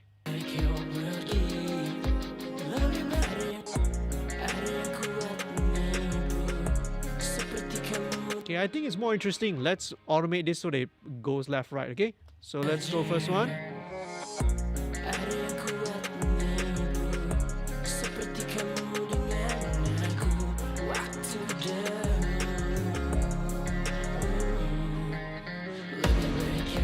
There we go. So yeah, it's got these 4 phrases. It's more interesting that way lah. Okay, let me zoom this up so it's easier to see. Okay, I think I need to clean some of this out because, you know, after when you apply all the limiting and the parallel and all that, it brings up a little bit of the noise. But a little bit of noise never hurt nobody, okay? Let's bring this down to 70, right? Maybe I'll go full 100 again, it depends. I don't know, right? These are things that we'll tweak later. So don't, you know, don't spend too much time on the nitty-gritty. You want to try and get the feel and the vibe of the whole mix is more important than, right? Any single individual part, right? Okay, here we go. Back to 75. Oh, no, 75. And, oh, that's not the right one.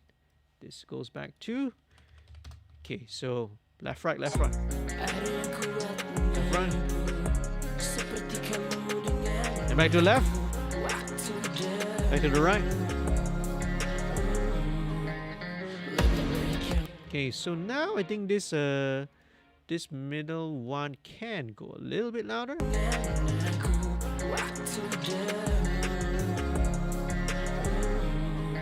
Yeah, alright, because now at least it's got a bit of space to do.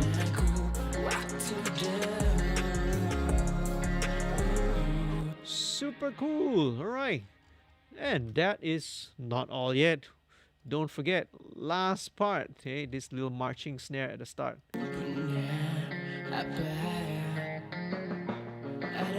Again, alright, so this is a great candidate once more for MV2 because it's got a varying dynamics, right, doing a marching snare, but sometimes the lower hits will get lost. So this helps too.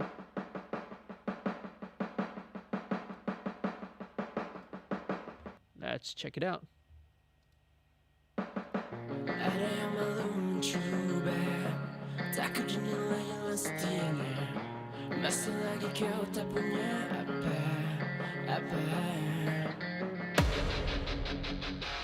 Yeah.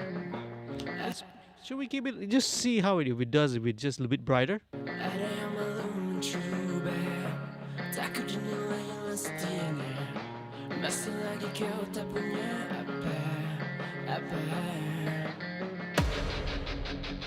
Yeah, okay, I think that helps a little bit better without it being too intrusive anyway.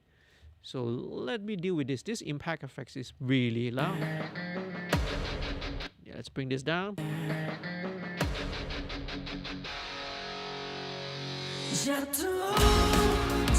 Sweet. Yeah, that is pretty much it, I think. Almost all for all the tracks. Did I miss out anything? Yep, everything is in there. Super, super cool. Right. So, I hope I didn't miss out any questions inside there, man. What else is going on? Okay, Adam, you got a couple of more things. I have just 2 more things to show you guys, all right? And then we can pretty much call this a wrap. Hello, where is the live chat? Where did the live chat go? Oh man, I can't see where's the live chat lah. I can see in my laptop, but to see it here, oh come on, please. Okay, all right. So, wow. Okay, so, oh, Myo is still here. You got a cool cat sing, right? Hafiy Halim, I think the same microphone. I don't remember. Okay, sweet. Okay, well, okay, that's really interesting because wow, if it's the same mic, both of you guys sound super different, right? On the mic, man. But anyway, right here we go. Let me just very quickly switch over to a different pair of speakers because now I want to listen on to give myself a different perspective. I'm going to switch over to NS10s lah. But obviously you are hearing the same audio feed. Okay, let me just turn it up. So last thing but not least, right? What I'm showing you again. Sorry if you can't hear me. Okay, what I'm showing you guys, right? I would consider would be the first draft of the mix. You know, running now close to about 3 hours into time. It's usually a good time to take an ear break lah, right? So I would get the mix to about what I would say a first draft, 70-80% of the way, right? All the super fine detailed tuning, you know, automation moves for the vocals and all those fine parts automations. It's going to take place later. Usually this is, you know, this is a time for me to take a little break, all right, and to rest the ears lah before moving on. But one last thing, just want to show you. Let me switch over to another pair of speakers. Last thing, so a few other stuff that I want to drop in first on my master. Let me just check. All right, let me just check a couple of things on the master bus. All right. Okay, let me just run you very quickly what I have on the master. Okay, AOC's Air EQ, just a tiny touch of EQ at the top, and let's take away the low cut this time. Okay, let's have this.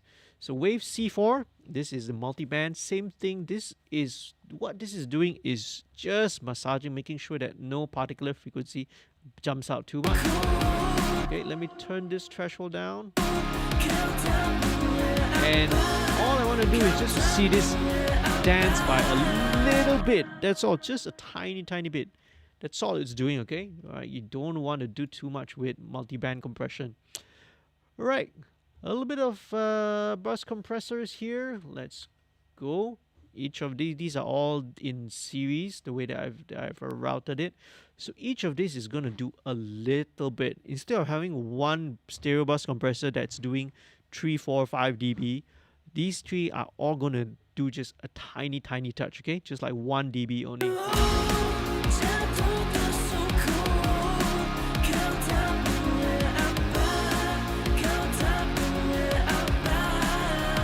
Okay, let's go now with the F2 red.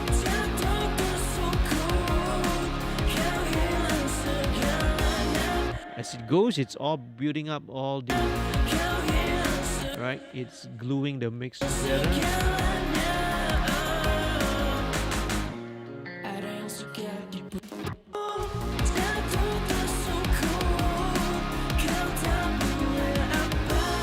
Okay, very cool. Right, let me just drop another 2 things in, which I use very often nowadays. SPL Iron, it's a mastering compressor. So again, you're seeing a lot of like processors in that's being plunked upon, but the thing is, it's not doing a lot. All of these are doing a very tiny touch, okay, of stuff. And so even this, right, this one is set in an MS mode. Adding this makes everything a little bit more wider, slightly bigger, a bit more spaced out. But again, the gain reduction that's happening is not even like half a dB, you know, right? It doesn't even seem to be touching half a dB. Okay, let's go with the tape roll off. It's got a bit of a tone control here as well. All right, it gives you flavor, all right, a little bit of flavor. And the API 560, it's something that I learned from another mastering engineer. This helps to solidify the center. There's no EQ on that, right? It's just putting it in the signal chain, and that's it. That's all it does. Okay, last thing to show, right? A little bit of automation. Again, the goal always is to create dynamics, right? Through the arrangement, through the performance, through the choice of sounds that you use in terms of, right, the frequency spectrum that you employ. Same in mixing as well. And one of the tricks that we do is just a simple volume ride on the master. Okay, this is the stereo master. So what I'm going to do is every time, it's a trick you can very easily try in your mixes, right? Every time we kick into a chorus, you bump up the master volume, right? In this case, the stereo fader, just by 1 dB, maybe 1.5 if you like to, but for me 1 dB is really enough. And this gives the impression that, wow, suddenly the chorus feels a bit louder, more impactful. But the only thing you do is just bump the volume up, that's all, right? There's no change whatsoever. It's a psychoacoustic phenomenon. When the human ear listens, right, we tend to interpret it as, oh, suddenly it becomes louder and more exciting. But it's subtle enough that it doesn't sound obvious like somebody turned the volume, okay? So 1 dB is enough. So here we go.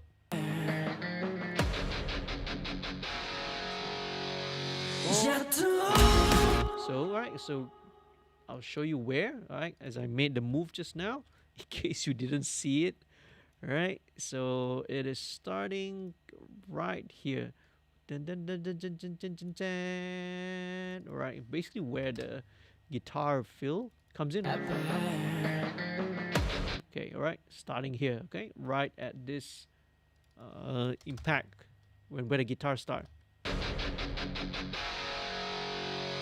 Okay, and then back down.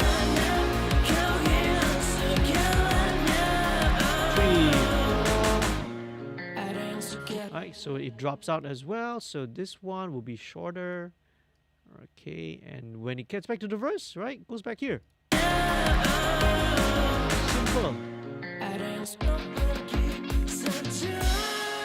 Okay, and then we can do the same thing also going into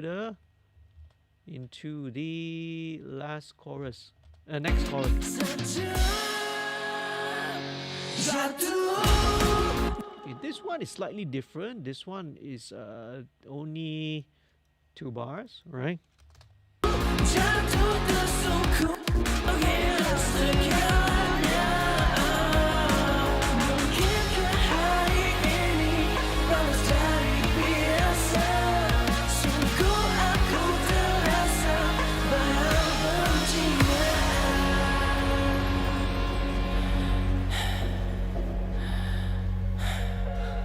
Right, okay, so this coming out of this bridge.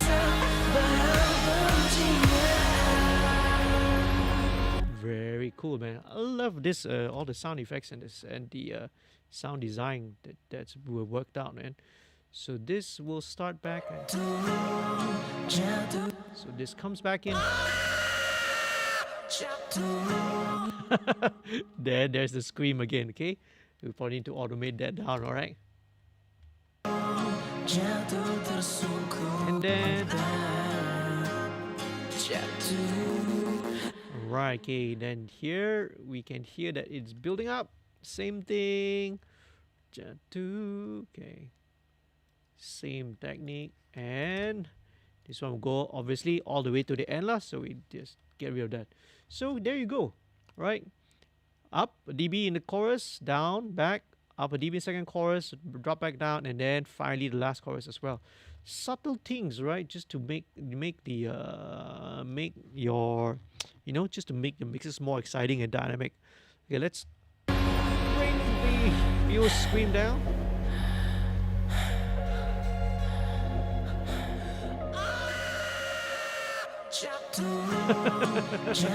That's real funny, man. I'll play around with it, okay? We'll add a little bit more reverb to it so it sounds a bit more distant. It sounds really funny, okay? But cool, you know?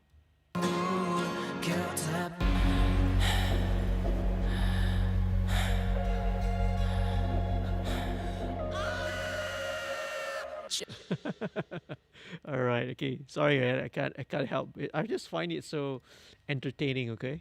Right. And if the goal is to make people pay attention and entertain people, hey, well, if it's funny, it doesn't matter, eh?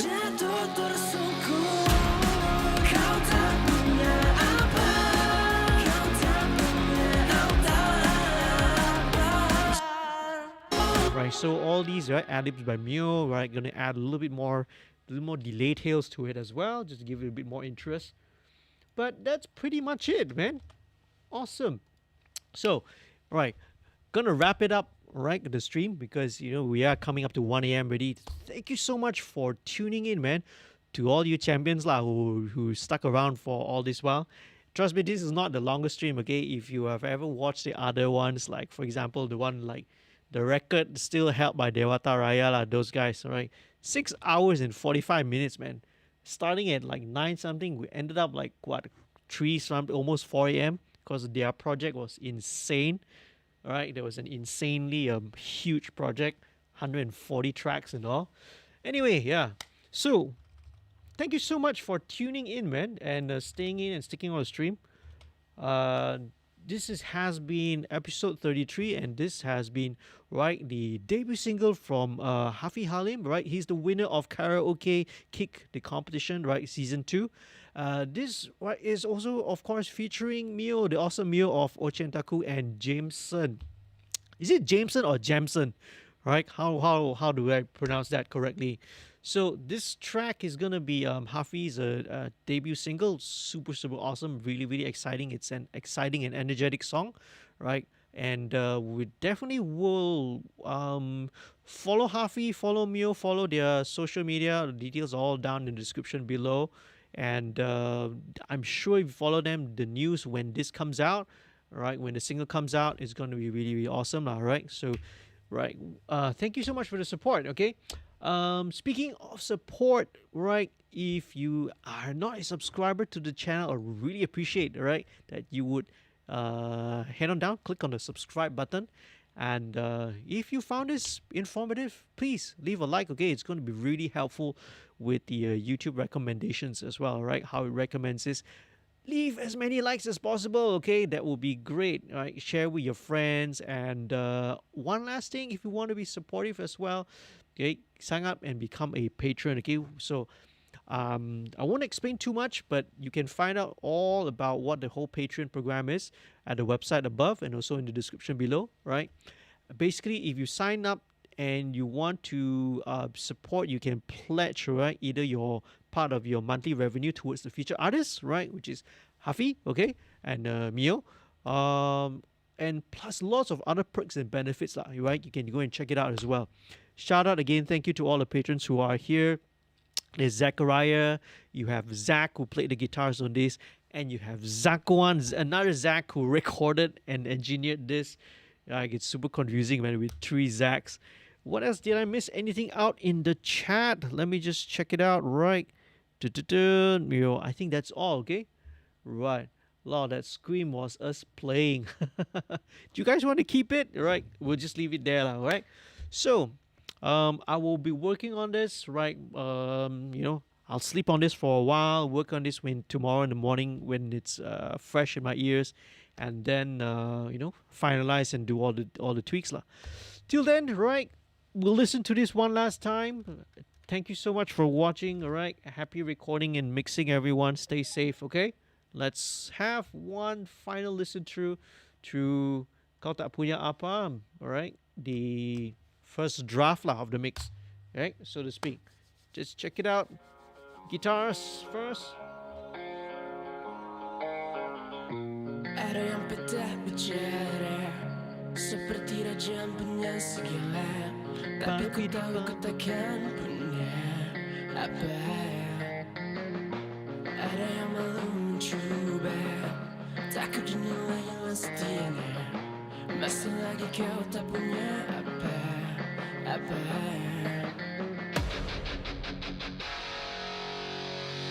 Jatuh tersungkur, kau tak punya apa, kau tak punya apa. Jatuh tersungkur, kau hilang segalanya, kau hilang segalanya. Alright. Hey, alright, okay. Got a message from you, Myo. Alright. Got it, okay? About the scream. I guess it's a hilarious thing, okay? That's quite funny.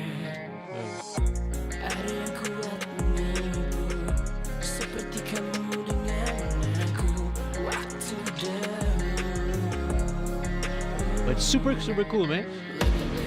Love the vocal production as well, all the amp effects, the vocal chops.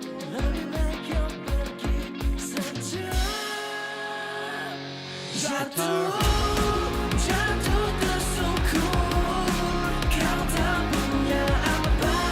Here, right, once Myo's vocals comes in, we'll probably need to drop down Hafiy's vocal so that, it gives space. Because at this level, this is set for Hafiy to be the main, okay?